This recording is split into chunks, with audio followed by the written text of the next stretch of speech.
Nous sommes le mardi 27 mai 2025 et vous écoutez la 3e émission spéciale consacrée cette semaine à Fujifilm de la 10e saison du podcast Faut pas pousser les ISO.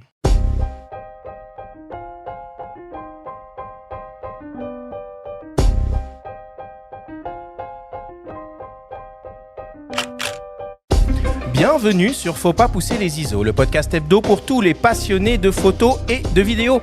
Je suis Arthur Azoulay, j'anime cette émission avec mon ami le journaliste Benjamin Favier.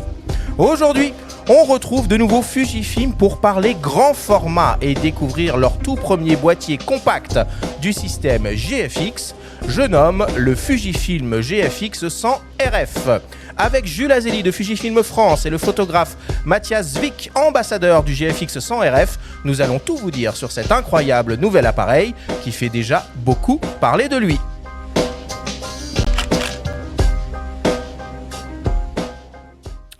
Et c'est parti pour cette 3e émission spéciale de la saison 10 du podcast Faut pas pousser les ISO. Comment vas-tu, Benjamin, ce matin ? Salut Arthur, écoute, ça va très bien. Je suis ravi qu'on parle enfin en long en large de ce boîtier qui a été très espéré, très attendu et qui est pour l'instant l'annonce phare de 2025. Je dis bien pour l'instant, l'année est loin d'être terminée, mais je crois que c'est clair, depuis le début de l'année, c'est l'annonce la plus marquante. Si on t'avait dit un jour que tu verrais un X100 avec un capteur moyen format, est-ce que tu l'aurais cru ? Cru, je sais pas. Espérer, oui, puisqu'on en a souvent parlé à ces micros dans les guides d'achat. Régulièrement, on s'est dit, tiens, un jour, ce serait quand même pas mal que Fuji puisse faire ça. Il y avait eu le 50R qui était déjà, quelque chose qui se rapprochait un petit peu de cet esprit-là, qui était un hybride. Et donc, on n'est pas vraiment surpris. On l'a longtemps espéré et c'est une très bonne chose que ça finisse par arriver. Alors, tu as eu la chance de te rendre à Prague pour découvrir un peu en avant-première ce nouveau boîtier, le GFX 100 RF, et tu nous as rapporté de très beaux témoignages qu'on va écouter au fil de cette émission. On va entendre des photographes, David Gaberl, qui est un photographe tchèque, Laura Bonnefou, qui est une photographe française, Liane Olwage, qui est une photographe sud-africaine, et aussi Makoto Oishi, le responsable de la planification des produits série GFX au sein de la division Imaging Solutions de Fujifilm. Et pour terminer, on entendra aussi Marine Merindol, qui est la directrice des opérations de Magnum Photo. On est en très bonne compagnie, Benjamin, ce matin, puisqu'on a le plaisir de retrouver Jules, qu'on a déjà accueilli il y a quelques semaines à ces micros, et on a le plaisir de rencontrer pour la première fois Mathias Zwick. Merci à tous les deux d'être avec nous ce matin pour parler de ce très beau boîtier. Merci à vous. Alors Mathias, si tu le veux bien, je vais quand même te présenter en quelques mots à nos auditeurs. Donc tu es photographe indépendant, membre d'Inland, une coopérative internationale de photographes documentaires. Tu réalises donc un travail d'auteur et de commande avec des photoreportages et séries documentaires en France et à l'international. Tu as par exemple traité un sujet sur des skateurs en Iran, un autre sur des rockers d'origine albanaise et serbe au Kosovo, ou même encore un sujet sur la notation des citoyens en Chine. Tu es régulièrement publié dans la presse française et étrangère et des médias de premier ordre comme Libération, Le Monde ou encore l'Obs. Tu as fait partie des tout premiers photographes à avoir la chance de tester ce nouveau GFX 100 RF sur le terrain. Pour cela, tu es parti le long de la côte adriatique, en Croatie, au Monténégro et en Albanie, pour réaliser une série intitulée The Silent Shore. Mathias, pour commencer, est-ce que tu peux nous dire quelques mots sur cette série que tu as faite avec le GFX 100 RF ? Alors oui, c'est Fujifilm qui m'a donné l'opportunité de construire une série avec ce nouveau boîtier. Et c'est arrivé à un moment où j'étais en train de travailler en Albanie à la chambre photographique 4-5 sur un projet le long de la Vjosa, qui est la dernière rivière sauvage d'Europe.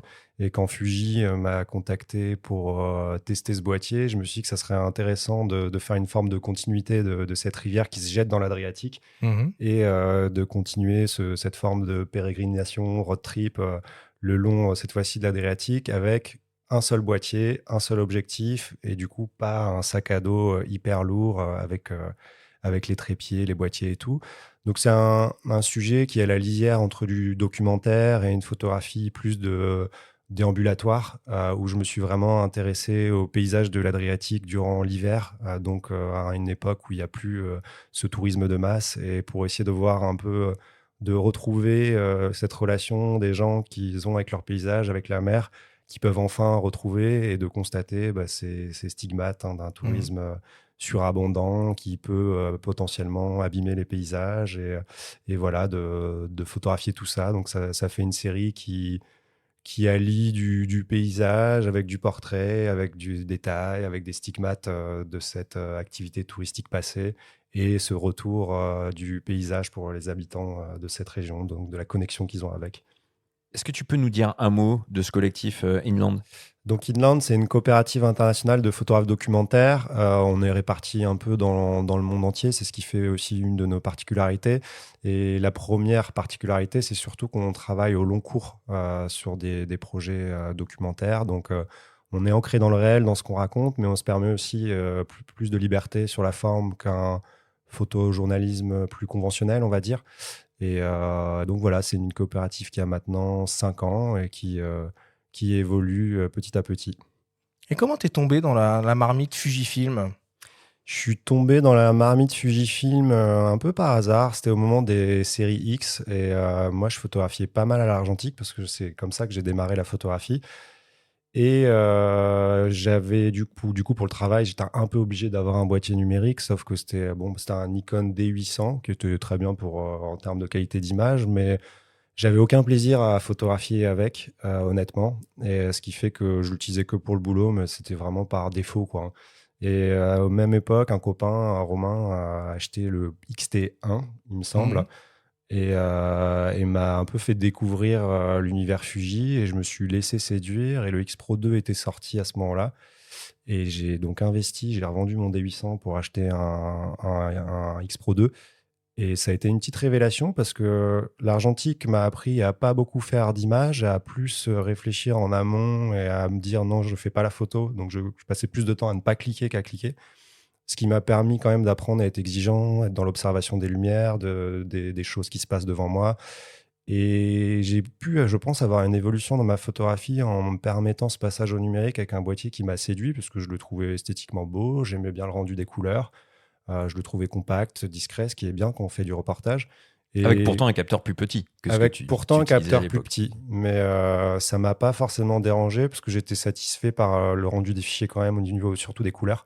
Et ça m'a permis d'expérimenter, parce que je me suis trouvé avec du numérique de nouveau et donc j'ai pu cliquer beaucoup plus et du coup m'entraîner, tester des choses et ça, je pense, développer mon œil, notamment en street photo et aussi en reportage, parce que c'est un boîtier que j'ai beaucoup utilisé quand je faisais de la news notamment. Il m'a pas mal accompagné pendant les Gilets jaunes aussi notamment. Et je l'ai encore, ce X Pro 2, et je compte ne jamais le vendre. Je l'aime trop, parce qu'il m'a accompagné sur des sujets que j'ai beaucoup aimé faire. Et j'ai fait quelques survécu photos. À des situations. Il a fait des vols planés pendant les Gilets jaunes, où il s'est écrasé 10 mètres plus loin sur la botte d'un CRS. Et il marchait encore, il marche toujours. Donc voilà, il a une forte valeur sentimentale. Donc je ne m'en séparerai pas. En tout cas, tu as utilisé le mot de plaisir. On reviendra dessus. Je pense que c'est un mot qui est important. Jules, je te représente quand même à nos auditeurs qui seraient passés à côté de ton profil incontournable désormais. Tu as commencé, toi, la photographie en 2017 en parallèle de tes études et tu es tombé immédiatement amoureux au point d'abandonner en quelques mois tes études pour s'installer comme photographe à Lyon. Tu as commencé par de la photo de concert sur des festivals de renom comme Jazz à Vienne ou encore les Vieilles Charrues. Fujifilm t'a repéré en 2018. Tu as d'abord été démonstrateur au Salon de la photo, puis ambassadeur de la marque. En 2020, tu intègres même la maison comme expert technique. Aujourd'hui, tu es la personne qui s'occupe de la formation, de l'accompagnement technique des photographes, de l'animation des événements, du lancement technique des nouveaux produits sur les 2 gammes, mais également de réaliser une grosse veille sur l'évolution du marché et les talents émergents dans le monde de l'image. Tout un programme. Tes journées doivent être assez chargées. Ouais, je suis avec vous, donc ça va. Jules, première question un peu piège pour commencer. Allons-y. À froid, GFX 100, RF. Ouais. Pourquoi RF ? Le R pour rangefinder, donc vraiment pour cet hommage aux appareils télémétriques, mais qui est exactement le même R que dans le GFX 50R. Et F pour fixed lens, pour objectif fixe, tout simplement. Est-ce qu'on peut expliquer un peu le côté rangefinder pour les moins Rangefinder, anglophones d'entre eux ? Ouais, alors, au-delà des appareils vraiment télémétriques, donc avec un télémètre comme un Leica M par exemple, ce qu'on appelle aujourd'hui un appareil rangefinder, c'est vraiment plutôt cette notion de viseur déporté. Comme le X Pro 2 que Exactement, citait comme le Mathias X Pro tout à l'heure. 2, comme les X100, c'est... Mais les X100 sont pas X100 RF. Non, mais parce que pour le coup, ils ont commencé sans. Le X100 avait lancé la gamme en 2011 et avait commencé sans cette dénomination. Je pense que sur GFX, pour vraiment un peu catégoriser cette gamme sans objectif interchangeable avec objectif GF qu'on peut avoir sur un GFX 102, un 100S2 ou un 50R, c'était intéressant d'avoir cette précision dans la dénomination.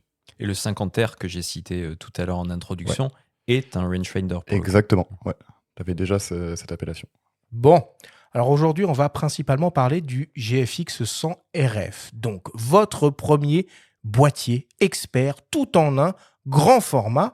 Mais avant cela, Jules, j'aimerais que tu nous parles d'une autre nouveauté, un peu plus récente, de Fujifilm, avec un nouveau concept, le X-Alph. Qu'est-ce qui vous est passé par la tête pour lancer un produit comme ça?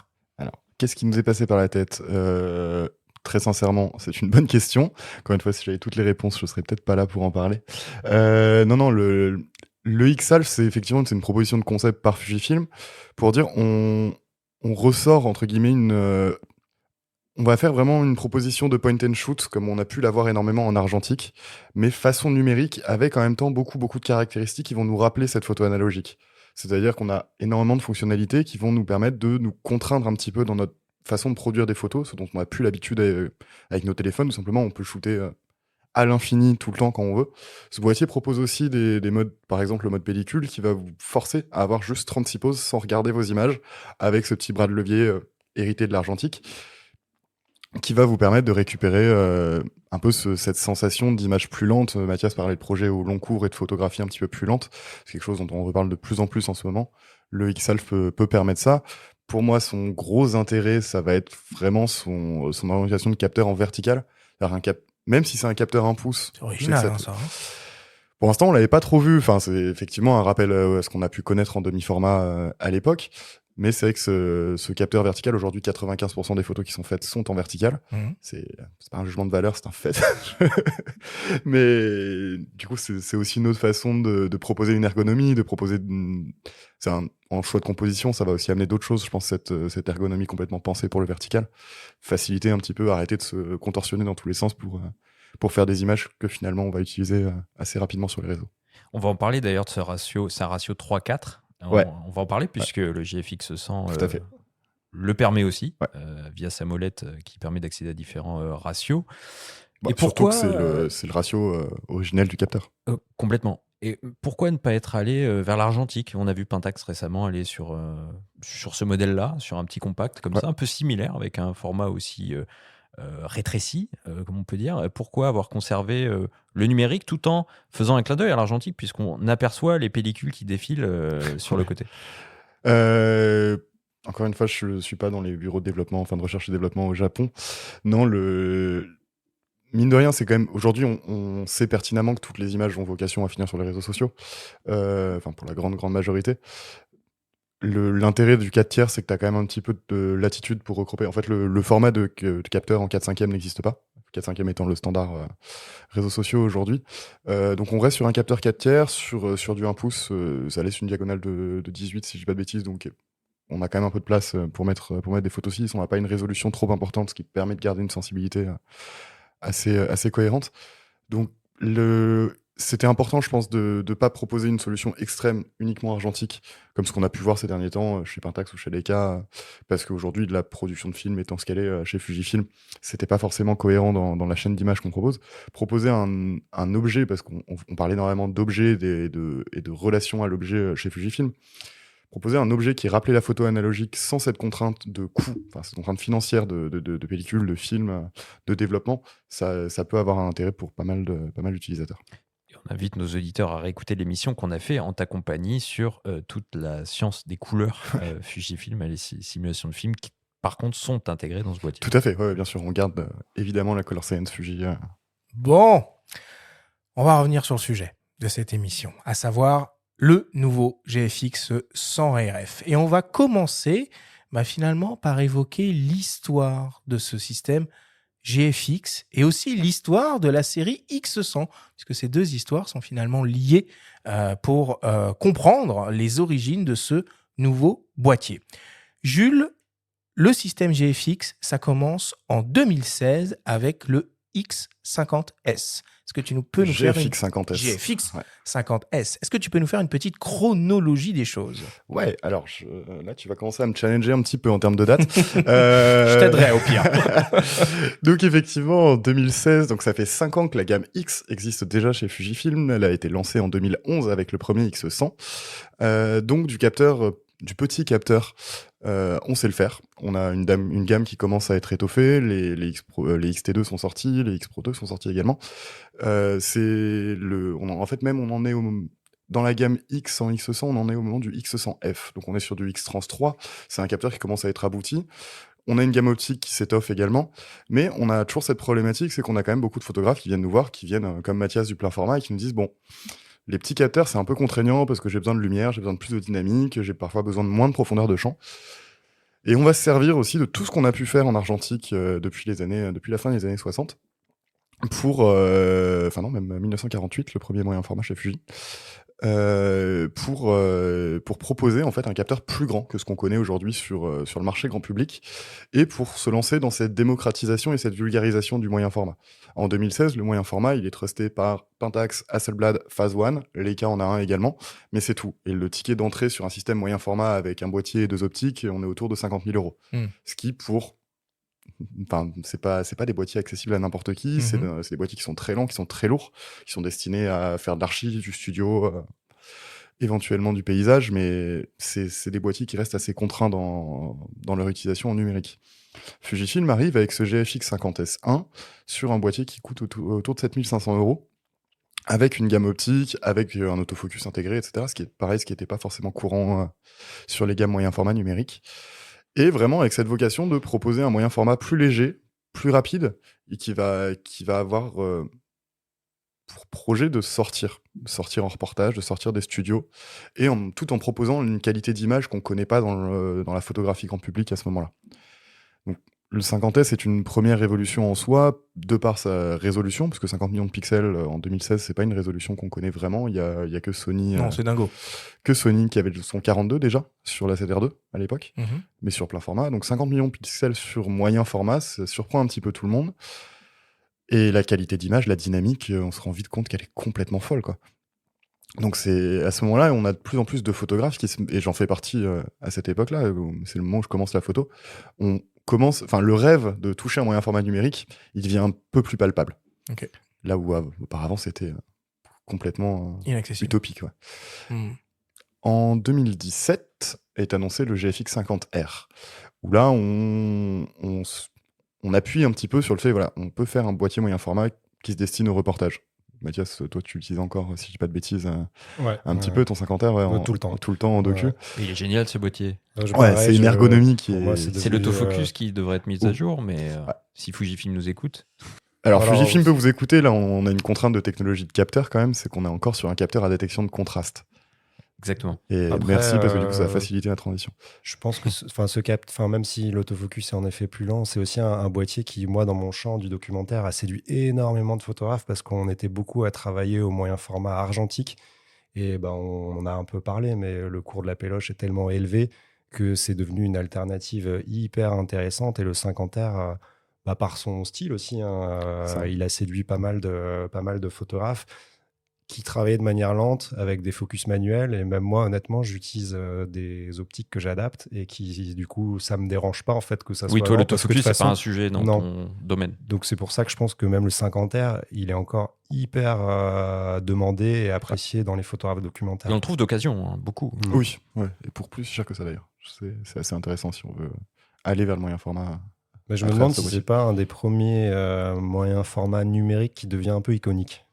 Enfin, qui le sera peut-être, le 50R. C'est pas faux, ce que tu dis. Je pense que ça va rester. Au fil des années, il faudra revenir dessus, mais oui, c'est possible. Après, on verra, hein, si les IQ4 de chez Phase One décotent d'occasion, ça deviendra peut-être iconique. Mais... Et très rapidement, vous avez step up la définition et vous êtes passé Ouais. sur du 100 millions de pixels Tout à dès fait. 2019. On arrive en 2019, juin 2019, si je dis pas de bêtises, avec l'annonce du GFX 100, qui va être la deuxième grosse révolution en fait dans le monde du moyen format. Et c'est là où Fujifilm va s'entériner comme acteur majeur de l'univers du moyen format, parce qu'on arrive avec un capteur de 100 millions de pixels, mais au-delà de la résolution qui est impressionnante, mais qui fait surtout peur en fait au départ aux photographes. Le gros intérêt de ce boîtier, il y en a deux pour moi, c'est l'arrivée de la détection de phase sur tout le capteur, ce qui va vraiment drastiquement changer la vélocité du boîtier et sa fiabilité en basse lumière. Et la stabilisation. Quand tu arrives sur une définition de 100 millions de pixels, il y a un moment où des erreurs de bouger peuvent vraiment dégrader une image. Et l'intégration de la stab sur un boîtier comme ça était extrêmement intéressante. C'était aussi résultat de la quête qu'a fait Fujifilm de développer son propre système de stabilisation, là où tout le reste du marché rachetait à Olympus. Nous, on avait commencé en 2017 sur le XH1 à développer notre propre système de stab. Et on arrive à l'intégrer à ce moment-là dans un moyen format. Donc, certes, le boîtier est gros, c'est un monobloc comme ce qu'on a pu connaître sur du réflexe à l'époque, mais le boîtier est hyper endurant, il est hyper solide, et on garde la qualité d'image qu'on avait sur les 50S, on l'extrapole même en termes de définition, et ça devient vraiment un boîtier qui commence à être taillé pour l'action. Moi, je l'avais testé en été, enfin l'été 2019, justement en festival, et c'est vrai qu'au bout de 2 jours, t'as beaucoup de photographes qui viennent te voir en disant « mais avec quoi t'as shooté ?» C'est des images qu'on n'a pas vues, parce que c'est des dynamiques qui n'étaient pas proposées du tout sur le marché. Donc de pouvoir sortir ça en concert, ouais, c'était complètement dingue à l'époque. Et on pouvait changer aussi de viseur sur ce modèle. Alors, tu pouvais pas changer de viseur. Tu avais un viseur amovible, où ça te permettait simplement de mettre un petit adaptateur pour avoir une visée poitrine. Mais c'était pas un deuxième viseur, dans le sens où c'était pas une nouvelle dalle, c'était pas... on gardait le viseur natif, mais avec simplement la possibilité de l'orienter. Et aujourd'hui, du coup, on en est à la seconde génération de ces deux Ouais. familles d'appareils, avec le GFX 102, le GFX 100S2 et le GFX 50S2. Ouais. Donc, on est déjà sur un système mature. C'est ça. Et puis aujourd'hui, on a une gamme optique qui est extrême, qui est quasi complète. C'est-à-dire on part un peu à toutes les éventualités de la bascule du décentrement, des objectifs à très grande ouverture, des très longues focales, de l'ultra grand angle. On commence vraiment à couvrir tous les champs de pratique des photographes. Donc oui, aujourd'hui, on a un système qui est mature. Même en termes d'autofocus, là où ça fait encore un petit peu peur, même sur du GFX 100, le GFX 102 est arrivé vraiment avec ses orientations vitesse et vidéo. On l'a envoyé au JO, et il y a des images absolument incroyables qui sont sorties en GFX l'été dernier. Donc ouais, c'est un système qui devient en fait, là où au départ c'était un écosystème qui faisait peur parce que moyen format, poids de fichier, lenteur de l'écosystème. Aujourd'hui, c'est une vraie alternative à un système 24-36, hybride ou réflexe, quel qu'il soit. Compris. Alors, ce capteur est beaucoup plus grand que du full frame. Il mesure 43,8 par 32,9 mm. Quand on parle d'optique, finalement, du coup, quel est le facteur de conversion qu'on doit appliquer au focal pour revenir sur un équivalent 24-36 qui est quand même un peu plus parlant pour 99,9% des gens? En vulgarisant, on dit que c'est 0,8. Si je dis pas de bêtises, c'est 0,78 exactement. D'accord. Mais oui, on dit 0,8. Donc on enlève 20% en fait de la longueur focale pour avoir l'équivalence en 24-36.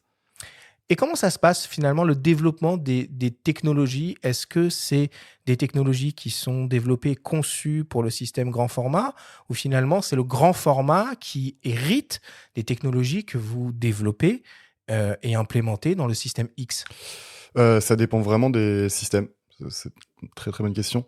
Dans le sens où typiquement, je parlais de la stabilisation qui est héritée de ce qu'on avait développé sur le XH1 à l'époque. À l'inverse, les optiques, en fait, on a toujours fait de l'optique chez Fujifilm. Donc on va peut-être même plutôt hériter de ce qui se fait de mieux chez Fuji en optique, c'est les optiques médicales et les optiques de cinéma. Je pense par exemple à la gamme Premista. Et il y a d'ailleurs un Premista qui a été annoncé sur GFX au moment de la sortie de l'Eterna. On pourra en parler également. Donc on aura un C'était la power cerise zoom. sur le gâteau, ça. À la fin des annonces, le Ouais. petit teaser. Ah, c'était sans impressionnant. fin, là, le début d'année. Donc typiquement en optique, on va hériter de ce qu'on fait de mieux, donc médical et cinéma.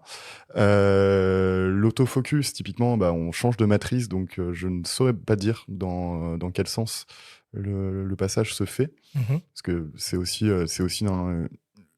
une difficulté pour nous de traiter deux matrices différentes. C'est-à-dire qu'on a la matrice X-trans sur les APS-C, on revient sur une matrice de Bayer sur le grand GFX, format. ouais. C'est pas toujours évident ne serait-ce que de faire un color matching. C'est-à-dire que la façon de dématricer un DNG, enfin un RAW, c'est pas exactement la même. On passe pas par exactement les mêmes fonctions, que ce soit sur un X-trans ou sur un GF. Donc, je saurais pas te dire dans quel sens se fait ce passage au niveau de la colorimétrie et du traitement du signal.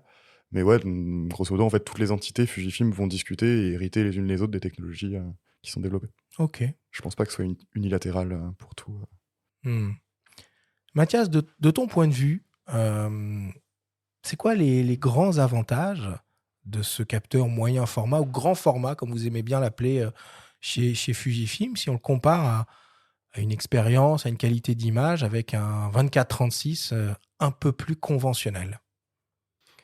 Alors moi, j'ai surtout, encore une fois, hein, c'est ce passage de l'argentique au numérique qui, moi, va un peu orienter ma réponse. Un peu moins du coup que le capteur plus conventionnel.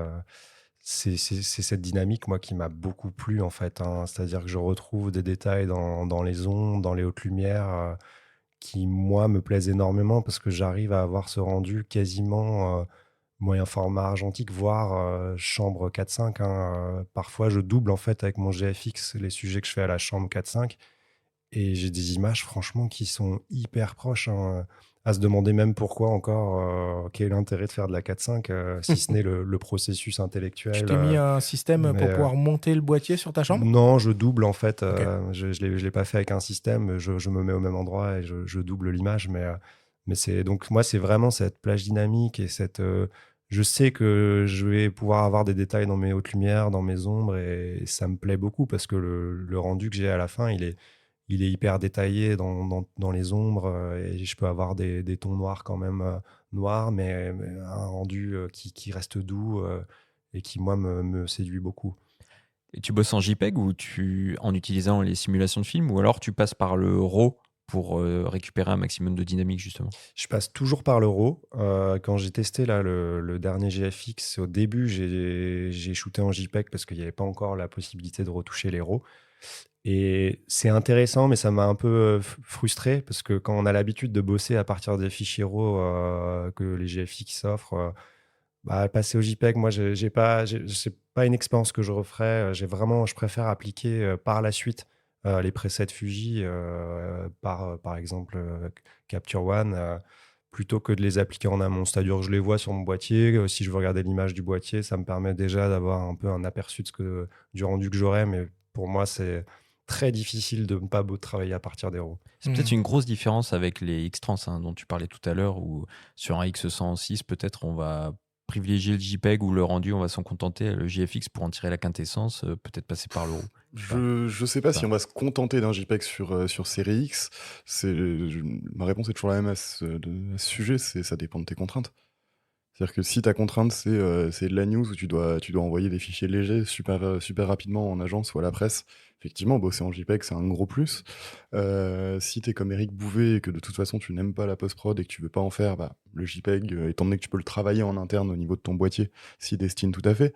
Après, quand t'as une contrainte client de colorimétrie ou que toi t'as une série où tu vas bosser, par exemple, avec plusieurs boîtiers, donc Mathias qui va bosser à la fois en argentique et en numérique, le fait de pouvoir faire ta colorimétrie en post-prod et de récupérer cette justesse de couleur et cette cohérence graphique, elle est hyper importante et peut être hyper intéressante.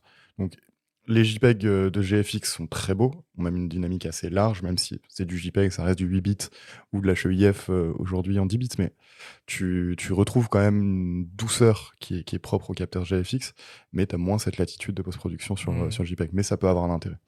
Mathias, quand on travaille en grand format, on a aussi une expérience un peu particulière au niveau du bokeh, hein. On sait que la profondeur de champ est intimement liée à la taille du capteur.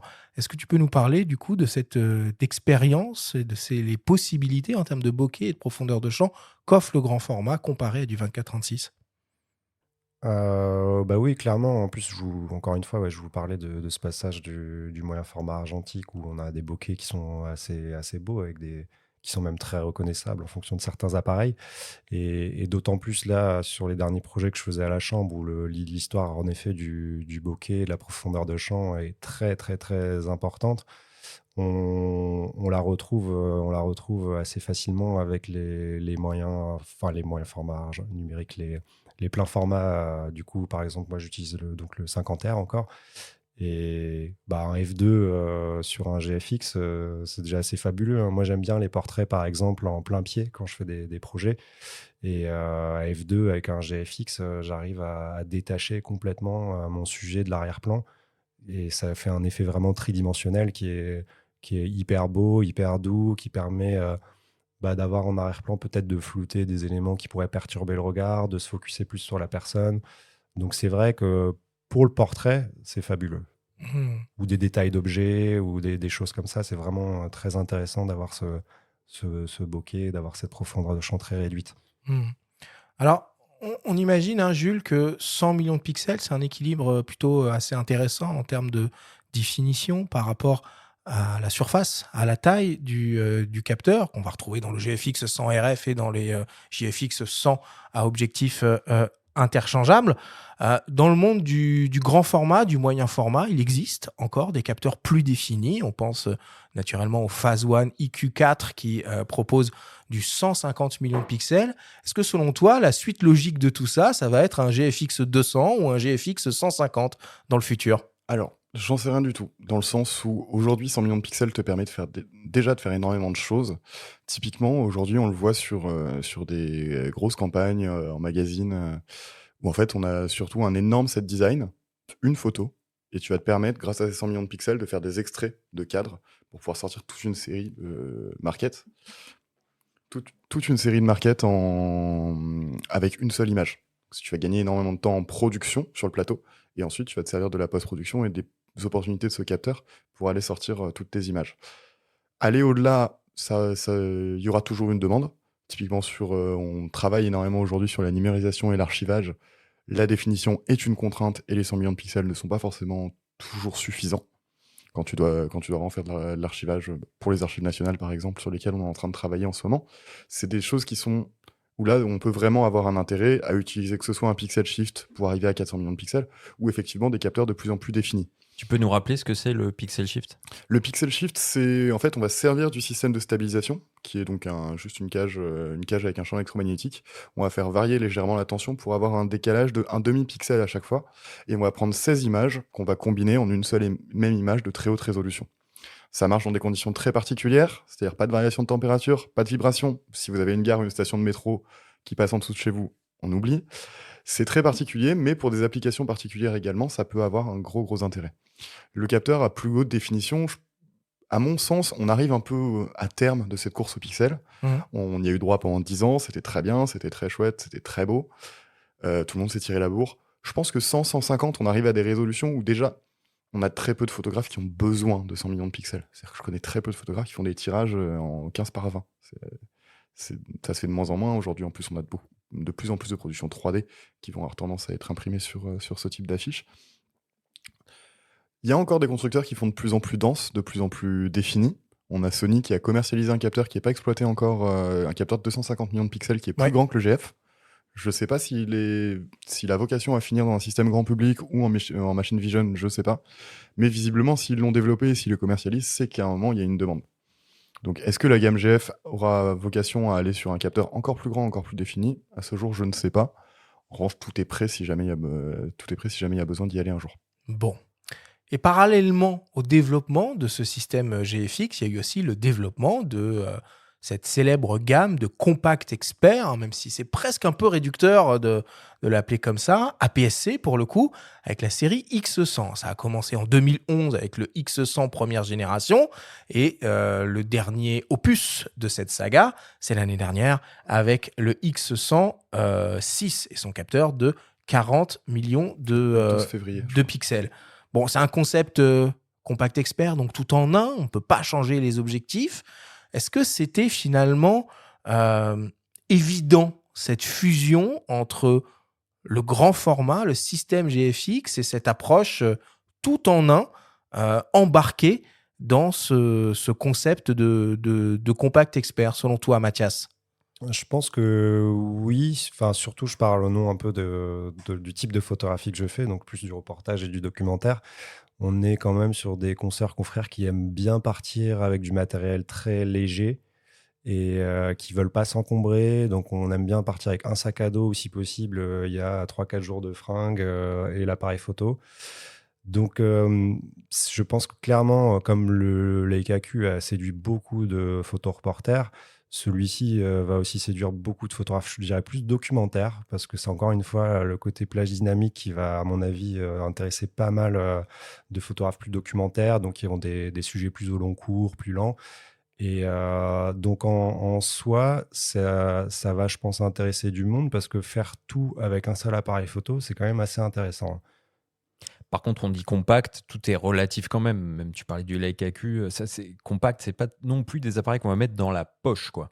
Ouais. C'est On est loin de ce que veut proposer un GR ou Voilà. évidemment. Mais on Bon, utilise le terme après, compact, pourquoi? Parce que c'est une focale fixe intégrée. ouais, Ça, c'est ça. ça pourrait être un zoom En d'ailleurs. fait, ce mais qu'on appelle compact aujourd'hui, mais on Voilà. adore faire des catégories en photo aujourd'hui, Ouais. c'est Un juste tout un en un, objectif non interchangeable. C'est ça, exactement. Mm. Après, en termes, moi qui suis avec, tu vois, le 50R, qui est quand même une belle brique, même s'il est pas très lourd, je trouve. Moi, je le trouve pas lourd, mais je l'ai montré En fait, il à est ma volumineux, copine mais hier. Elle m'a dit, mais c'est monstrueusement gros, ce truc, c'est terrible. Et pour moi, il est pas très grand, le ressort ton 50R. RZ ou ta chambre. Et du coup, c'est vrai que quand même, passer au 100 RF, pour moi, oui, ça devient compact, mais toute une question de comparatif, quoi. C'est ça. Exactement. Question référentielle. Ouais. Jules, c'était le plan dès le début, tu crois? Alors, pour te répondre, est-ce que c'était évident? Non. Est-ce qu'on en a rêvé? Oui, tous, je pense. Enfin, t'en parlais juste avant, Benjamin. On rêvait tous d'avoir un X100 avec la liberté du moyen format. On l'a même rêvé, je dirais, en plein format. Alors, en grand Ouais. format. Oui, non, mais c'est vrai. Non, et puis même, encore une fois, c'est Sony qui avait fait cette proposition C'est absurde arrivé. avec les RX1R, Bien sûr. qui était formidable aussi. Qui était pour le coup compact. Qui était vraiment compact. Très Mais c'était compact. une folie ce boîtier. Et surtout à l'époque où il est sorti. Il doit sortir en 2015 ou quelque chose comme ça. Absolument. La version 2. Ouais. 2015, Parce que c'était bien déjà le après. capteur de la 7R2 de 42 à millions de Exactement. pixels. Ouais. Mais avec cette petite optique, non, c'était très surprenant. Et c'est un boîtier qu'on voit encore beaucoup sur des guides de haute montagne, par exemple, qui ont besoin d'énormément de dynamique et de compacité. Et du coup, l'intérêt du GFX en RF, il se pose là. C'est-à-dire que moi, ça fait quelques années que je travaille en GFX pour ma production. J'ai toujours un X100 avec moi pour quand je vais me balader, quand je suis en voyage, quand je suis en soirée. Et ça devenait frustrant. Je sortais quasiment plus mon X100 parce que je retrouvais pas la dynamique de mes fichiers. Et là, du coup, d'avoir une proposition qui finalement offre tout ce que je demandais, c'est-à-dire un capteur avec une dynamique de fou, une résolution qui me permet de retravailler mon cadre comme je le souhaite si nécessaire, la légèreté, la compacité et une optique qui marche vraiment bien. Moi, je suis ravi. Il me manque plus grand-chose dans un boîtier. Bon. Alors avant d'entrer un peu plus dans les détails de cet appareil, on vous propose d'écouter le témoignage de Léo Lachaud, à la tête de la boutique Photo d'Enfer à Paris. Il nous parle de l'effet de surprise quand il a découvert pour la première fois ce nouveau boîtier et les réactions de ses premiers clients. Bien, déjà, j'étais super content parce que j'ai pu assister à l'inauguration et à l'annonce de la nouveauté directement à Prague. Concernant vraiment le produit, ça faisait quelques semaines, quelques mois qu'on entendait des rumeurs, on n'arrivait pas à avoir les informations, c'était assez confidentiel. Donc on est vraiment très content et on était, hyper agréablement surpris parce que, c'est un boîtier qui, je trouve, permet vraiment bien de combler la gamme, d'avoir une évolution, en fait, sur le X106. Ça permet aussi peut-être de rendre plus accessible le moyen format qui pouvait être contraignant au niveau de son gabarit. Ce qui est génial avec cet appareil, c'est que c'est un objet de convoitise, en fait. C'est une pièce de collection tout en étant un bon appareil photo, un bel objet en soi aussi.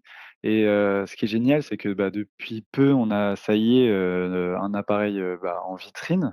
On voit vraiment, c'est maintenant, ça y est, c'est, l'appareil le plus présenté au comptoir pour nous et il on doit y mettre plusieurs batteries, quoi, par journée. Tout le monde est vraiment content de la prise en main à chaque fois. Il est pas si gros que ça par rapport à ce qu'on pourrait voir en photo ou ce à quoi on pourrait s'attendre d'un moyen format, quoi. Donc, ce qui est génial, c'est que même pour nous, c'est un plaisir en tant que passionnés d'avoir à présenter ce genre de produit au comptoir. Bon, on peut pas dire non plus, Jules, que c'est le même engouement avec ce GFX 100 RF qu'au moment du lancement du X100. Mais bon, d'après les échos Alors, qu'on ça a, dépend lequel. le, le démarrage du boîtier, il reste quand même très prometteur en Ouais. France et même au niveau international. Est-ce qu'il y a beaucoup de précommandes? Est-ce que le boîtier est disponible? Est-ce qu'on peut enfin se le procurer? Et puis combien il coûte, a priori? Alors, il coûte 5000, autour de 5005 si je dis pas de bêtises. En approvisionnement, pour l'instant, on en trouve. J'ai encore des photographes qui en ont reçu la semaine dernière, donc on le trouve assez facilement. En termes de vente, pour le coup, je n'en ai aucune idée. Je m'accorde toujours un peu plus à la technique et aux photographes qu'à des chiffres. En tout cas, il y a les de deux vente. versions, toujours noire. Ouais, ou, on a toujours la version silver, vous noire avez et gardé ça. silver, ce qui est finalement assez intéressant d'un point de vue commercial et marketing pour tous ceux qui envisagent de l'acheter, c'est qu'il arrive tout équipé. Il arrive avec son fil de protection pour le rendre complètement weather résistant. Il arrive avec sa sangle dédiée, son pare-soleil. Il y a tout. Il suffit de mettre une carte mémoire dedans et c'est parti, quoi. Et donc 5500 € pour qu'on se positionne un peu dans la gamme. C'est le même prix que le GFX 100 S2, mais Pas boîtier nu, Voilà. On a une naturellement. optique, quand même. Et si on le compare au GFX 102, qui est vraiment Ouais. ultra haut de gamme du système GFX chez Fujifilm, lui, il est proposé à 8000 €, Tout à fait. boîtier nu. Et ça reste moins cher qu'un Leica Q3. Alors, aujourd'hui, on va découvrir le nouveau GFX 100 RF au travers de témoignages de photographes et en se basant sur leur retour d'expérience. On va s'appuyer sur ton expérience, Mathias, évidemment, mais aussi sur celle d'autres photographes qui, comme toi, ont eu la chance de pouvoir le tester un petit peu en avant-première. Avant tout, Jules, j'aimerais que tu nous présentes les caractéristiques techniques importantes de ce fameux capteur qui est intégré dans le GFX 100 RF. Alors, on reprend exactement le même capteur que le GFX 100 S2 et le GFX 102, c'est-à-dire le CMOS 102 millions de pixels en 44 par 33 de deuxième génération, qui n'est pas exactement le même que le GFX 100 de la première génération. On a revu un petit peu l'agencement des photodiodes sur les coins et sur les bords pour récupérer un peu plus de dynamique sur ces zones-là du capteur. On reste sur un capteur à détection de phase sur l'ensemble du capteur. On remet le processeur qu'on utilise aujourd'hui sur toute notre dernière génération de boîtiers, le X-Processor 5, Ok. qu'on va retrouver autant sur un XH2S qu'un XT5, qu'un GFX 102. Donc en fait, on a exactement la même qualité d'image que sur le reste de la gamme GFX actuelle, sur les capteurs de 100 millions de pixels. Quelle est la plage ISO et sur le papier, il est capable d'encaisser combien d'IL en dynamique, ce capteur? Si je dis pas de bêtises, il est annoncé à 16 IL. La plage ISO va de 80 en ISO standard jusqu'à 102 000 en étendue, mais uniquement sur du JPEG, c'est-à-dire que tu vas bloquer à 25 000, enfin 12 800 en natif et ensuite l'extrapolation JPEG sur le 25 000, le 51 000 et le 102 000. Et on retrouve, Jules, naturellement aussi toute la science des couleurs Ouais, de tout à fait. Fujifilm dans ce nouveau boîtier et ces fameuses Bah, ce qui simulations était- ce de qui film est- argentique. Ce qui était évident, c'est-à-dire que beaucoup de gens le décrivent comme le grand frère du X100. On avait besoin, et c'était évident pour nous, de profiter de tout le savoir-faire qu'on a développé sur cette science colorimétrique, de réintégrer ces simulations de films qui nous sont chères, qui nous sont propres, et qui facilitent la production d'énormément d'utilisateurs. C'est-à-dire qu'aujourd'hui, sortir un boîtier compact destiné au reportage, également à l'actu, c'est un boîtier qu'on est en train d'envoyer pas mal à l'AFP pour des tests en ce moment. C'est évident qu'on a besoin d'avoir un traitement chromique à l'intérieur du boîtier. Autant se servir de tout ce qu'on sait faire, c'était très attendu également. Et évidemment, on vous rappelle qu'on a dédié une émission spéciale sur le sujet il y a quelques semaines que vous pouvez retrouver très facilement sur toutes les plateformes d'écoute. Ok, alors on commence en écoutant le témoignage du photographe tchèque David Gaberl, féru de street photo. Il nous parle de son passage du X100 au XT2, puis enfin au GFX 100 RF. On l'écoute. I started shooting with the X100 in 2012, and J'ai commencé à I really utiliser loved the le format of the X100 en camera, but after a 2012 few et j'ai years, I vraiment aimé wanted le to have the format de option to have l'appareil. different focal Mais après lengths. quelques So I années, bought an j'ai voulu XT2 avoir l'option and I entre bought a plusieurs bunch of focales. lenses and I would J'ai carry donc them on acheté my belt, un XT2 kind of et just tucked quelques in because they were optiques. quite J'en small. avais And I quelques-unes really dans le enjoyed how sac parce fast qu'elles the étaient X assez series has petites et j'ai become for vraiment street photography apprécié and à capturing quel people point on la the X street. Series a progressé pour la street photo et la prise de gens sur le vif. Later on, somebody or Fujifilm gave me the GFX 50, I think, R. And at first, I was like, I can't really shoot people because it was slow Plus with the tard, on m'a autofocus. prêté un Eventually, GFX two things happened. 50R. They Au sped up the début, je me disais que autofocus je ne and pouvais I pas stopped vraiment shooting photographier people, les so gens it parce stopped que being important. l'autofocus n'était pas assez réactif. Puis deux choses se sont passées. Ils ont progressé au niveau de l'autofocus et j'ai arrêté de photographier les gens. Ce n'était donc plus un frein pour moi. So now I was shooting with the GFX series, which is different from the X series in terms of the format because it's 4:3. The X series is 3:2, which is more dynamic in terms of horizontal movement.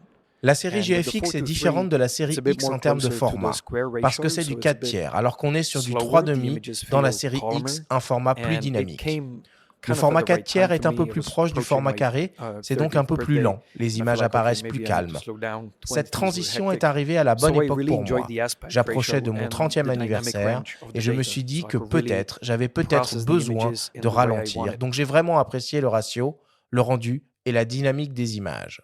Which is my favorite part, really.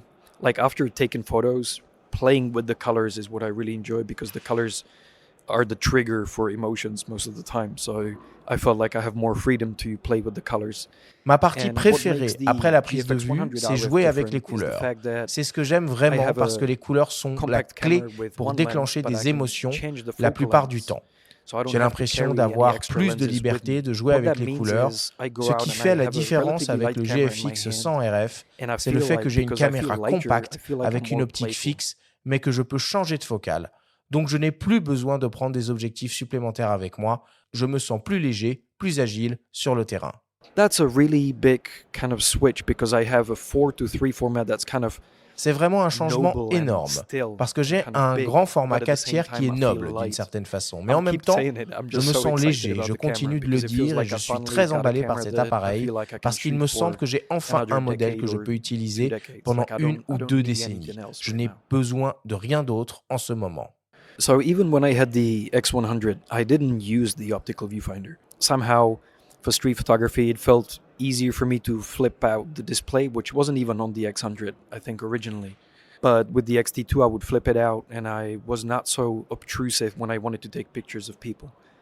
So that's how I kept working for a long time. And Même lorsque actually, j'avais le with the 100 X100, RF, je it's the n'utilisais first pas time le that viseur I've optique. Au started fil du using the temps, viewfinder. j'ai plutôt I'm pris learning new l'habitude things avec because le it takes up so XT2 much of d'orienter my l'écran LCD perspective when pour I put être my eye moins to it. intrusif So en now street because photo. I have a tendency J'ai to continué tilt à my travailler camera comme a cela little un bit to moment. the side. J'utilise So à nouveau le I'm viseur correcting avec for le things I didn't GFX even 100 notice were RF. an issue in the J'apprends de past nouvelles when choses. I J'ai was par shooting exemple through the remarqué display. It que j'ai also helps tendance me à slow incliner down a little l'appareil bit. un peu I sur le think côté. especially at a Donc time j'essaye where de things travailler are, sur ce point. you know, with Utiliser le internet viseur and m'aide social aussi media, à things are ralentir un speeding peu, up. The surtout flow à of une époque où tout information just s'accélère keeps avec getting higher Internet and et les higher. réseaux sociaux. It really feels valuable to have a camera that C'est vraiment I can use précieux in a way d'avoir that un appareil calms que je me peux down. utiliser de telle So I sorte think qu'il that's m'apaise. actually my C'est pour moi biggest le principal positive point or fort, what I ce like que the j'aime most le about the plus camera. à propos So de ce modèle.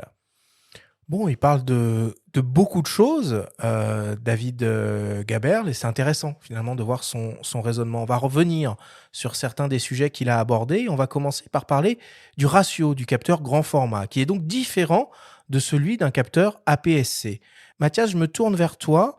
Est-ce que ça change radicalement l'expérience de cadrage de composer avec un ratio 4 tiers à la place d'un ratio 3,5? Complètement. On ne photographie pas de la même façon. Et je suis assez d'accord avec le rythme, la dynamique, elle n'est pas la même. On a un format donc moins allongé, un peu moins cinématographique. On aura tendance peut-être à centrer un peu plus les sujets. Et c'est surtout en termes de rythme aussi, assez étrangement que ça va changer la pratique. C'est vrai que quand je suis en 3,5, je vais faire une photo plus dynamique, plus du reportage ou de la street, et ça va bouger, on va sentir ce rythme. Alors quand je vais passer en 4 tiers, je vais avoir des images plus posées, qui vont plus respirer, qui vont avoir un rythme un peu plus lent. Donc ça joue aussi sur le rythme, je trouve. Et ça, c'est le format natif, mais une des grosses nouveautés de ce boîtier, même par rapport à la série X100, c'est l'implémentation du coup d'une molette qui te Ouais, permet de jouer sur les formats, et ça, à tout l'usage, à fait. déjà, c'est fabuleux. Est-ce que tu peux nous en dire un petit peu plus, Jules, là-dessus? On Ouais, bien trouve sûr. notamment le format panneau qu'on Ouais, trouvait alors on sur les trouve même TX argentiques, deux formats et deux panneaux. formats panneau, ouais, Ouais, donc c'est encore 65-24. une fois, Fujifilm a fait du moyen format argentique pendant une longue période, et on a eu deux appareils iconiques en panoramique, donc le GX617 en moyen format et le TX1 qui était le pendant Du X-Pan. japonais du X-Pan qu'on avait en Europe et aux États-Unis. Et en fait, on a voulu proposer encore une fois, parce qu'on peut se le permettre avec ses 100 millions de pixels, de choisir son ratio de cadre directement à la prise de vue également, donc avec ce 65-24, avec ce 6-17, avec également un format 4-5 qui va rappeler le ratio de la chambre, mais également qui se prête très bien à Instagram aujourd'hui. On retrouve évidemment les classiques 16 neuvième, 3 demi, 1-1 et le 4 tiers qui est le format natif du capteur. Et cette diversité, en fait, elle va permettre de travailler plus facilement de façon sérielle, de se contraindre aussi par un cadre qui va donner aussi une certaine esthétique, un certain dynamisme à une image et à une série. Donc ça peut être extrêmement intéressant. Je suis en train d'essayer de travailler justement particulièrement en 65-24. Tu vois, je sais pas, Mathias, si tu t'es un peu amusé avec ces différents ratios ou si tu as tout géré en poste ou si... Non, j'en ai profité pour vraiment m'amuser avec ces ratios et c'est vrai que je trouve que c'est un bon outil de recherche en amont pour un photographe qui veut se lancer sur une série parce que ça permet, avec juste un coup de molette, de tester différents ratios. Parce que une fois qu'on démarre une série, souvent on change pas les formats, hein. Enfin, on peut le faire, il n'y a pas de règle absolue, mais en général on se contente à un format. Mais ce que je trouve intéressant, c'est que c'est un boîtier qui pourrait permettre de réfléchir cinéma, donc c'est le X-Pan numérique, quoi. Et donc voilà, pour quelqu'un qui voudrait réfléchir cinéma, donc des cadrages clairement différents, il a un outil qui lui permettra de faire une série panoramique. Pour quelqu'un qui pense carré, qui vient par exemple du 500 cm de Hasselblad, il va pouvoir faire une série au carré avec. Donc je trouve que c'est hyper versatile. Donc c'est vrai que c'est chouette pour la partie recherche. Et si on veut faire la série même avec, du coup, ça marche très bien. Donc, Ouais, et puis on a aussi vu des choses surprenantes, c'est-à-dire qu'au-delà de... Même si ces formats sont évidemment un hommage à l'histoire, même sans aucune notion historique, avec Mathias, on a fait un workshop il y a quelques semaines, et avec des choses très surprenantes, c'est-à-dire des gens qui connaissaient pas ce format panoramique et qui sont amusés à cadrer verticalement avec. Bien sûr. Et du coup, c'est vrai que tu te retrouves avec des compositions qui nous viendraient pas forcément à l'esprit de prime abord, et qui deviennent super intéressantes dans la façon d'interagir avec son environnement aussi. Et toujours par rapport à la prise de vue verticale, moi, il y a quelque chose qui m'a assez séduit, c'est le format 3-4 qui te permet de faire des portraits sans incliner du coup l'appareil, Ouais. en restant à l'horizontale, en cadrant peut-être à la taille, en restant en interaction avec son sujet aussi. Toi qui fais du portrait d'ailleurs, Mathias, de plein pied, j'ai trouvé que ce format était particulièrement intéressant. ouais, ça me fait penser aussi à ce que tu disais sur la différence entre le 3,5 et le 4 tiers. Par exemple, en 3,5, assez bizarrement, j'aime pas cadrer verticalement. Je trouve ça trop long. Ouais. C'est pas un cadrage qui me plaît, alors que depuis que je suis passé plutôt au moyen format et avec le 4:3, ben là, le cadrage vertical me plaît beaucoup plus. Donc après, moi, par réflexe et par souci d'avoir la définition complète, c'est vrai que j'ai pas forcément utilisé beaucoup le 4 tiers donc qui est proposé pour photographier directement de manière verticale, mais c'est intéressant de l'avoir ajouté, ouais. Mais il faut quand même bien avoir à l'esprit que cette possibilité de choisir différents ratios se fait un peu au détriment de la définition naturellement Naturellement. de l'image, hein, puisque c'est du recadrage. Alors on a de la matière, ce qu'on part quand même de 101,7 millions de pixels pour être très précis en ratio 4 tiers. Je vous donne quelques données là comme ça. Quand on passe en 3,5, on tombe à 90 millions de pixels, on a encore de la matière. Quand on est en 16 neuvième, on est à 76 millions de pixels. Quand on utilise ce 65-24 là, ultra panoramique, on tombe à 47,8 millions de pixels. Et si on travaille en format carré, on tombe à 76 millions de pixels. Au-delà du ratio, David Gaberl, il insiste aussi sur le fait qu'il peut, malgré le fait que le GFX 100 RF soit un tout en un avec une focale fixe, changer de focale. Jules, explique-nous comment ça marche. Ah bah c'est tout simplement un crop numérique. On appelle ça un téléconvertisseur numérique. On va simplement crop dans l'image pour simuler l'angle de champ. Donc on a nativement un 35, donc équivalent 28.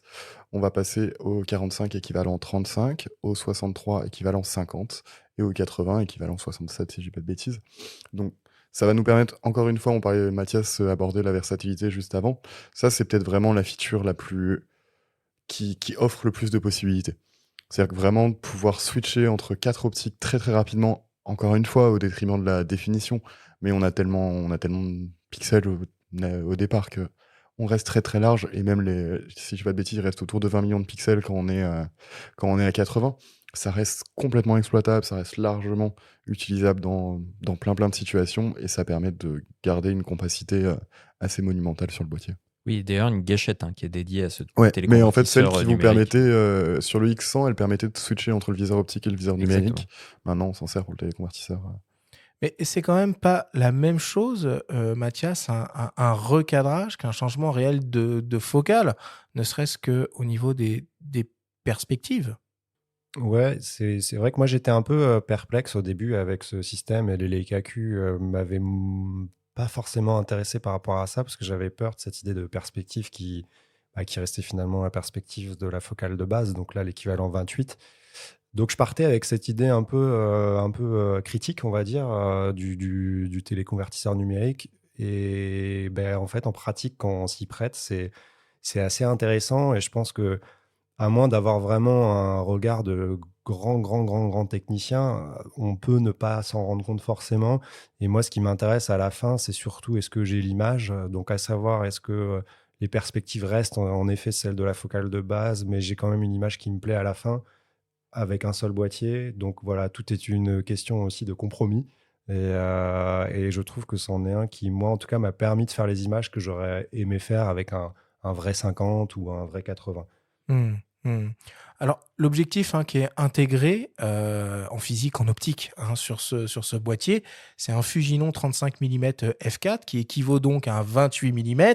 Bon, c'est une optique de haut vol, 10 lentilles réparties en 8 groupes avec 2 lentilles asphériques, un diaphragme à 9 lamelles, une distance minimale de mise au point de 20 cm. Mais cet objectif, il a un truc un peu particulier puisqu'il intègre un système de filtre ND. Est-ce que tu Ouais. peux nous expliquer, Jules, à quoi ça sert ce ND 4IL qu'on va pouvoir Alors, mettre en place à l'intérieur de cet objectif? c'est pareil. Ça, pour le coup, on parlait de dans quel sens vont les informations et qui hérite de quelle technologie. C'est quelque chose qui existe déjà depuis le départ sur la gamme X100.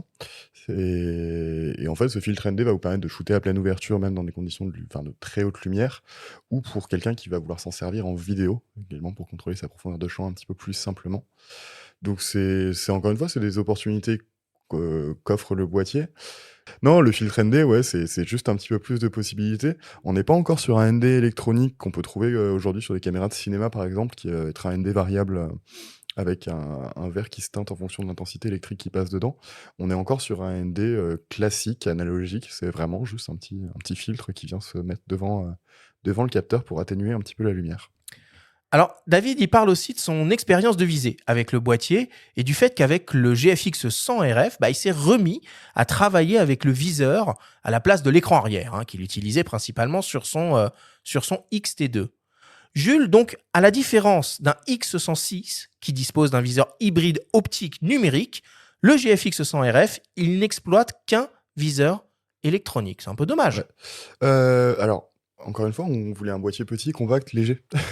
Ce viseur hybride optique numérique, il est exceptionnel, et on est aujourd'hui les seuls à faire ça, à proposer ça sur le marché.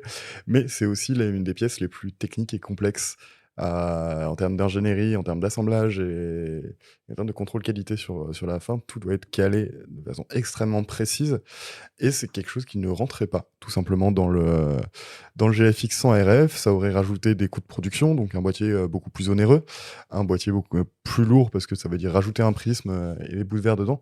Plus Donc, cher. Plus cher, ouais, tout à fait. Oui. Ouais. Donc non, finalement, cette solution de pas en avoir, et aujourd'hui, on reprend dans le GFX 100 RF le viseur, la dalle OLED qu'on a dans le GFX 100 S2, dans le XH2S, dans le XH2, c'est le 576 millions de points à 0,82 de grossissement, si je dis pas de bêtises, qui est déjà très bon, qui est très lumineux. Donc c'est complètement agréable à utiliser, et c'est pas un problème de passer des heures et des heures dedans, et le fait que le viseur soit déporté permet aussi d'utiliser son œil gauche pour cadrer aussi différemment.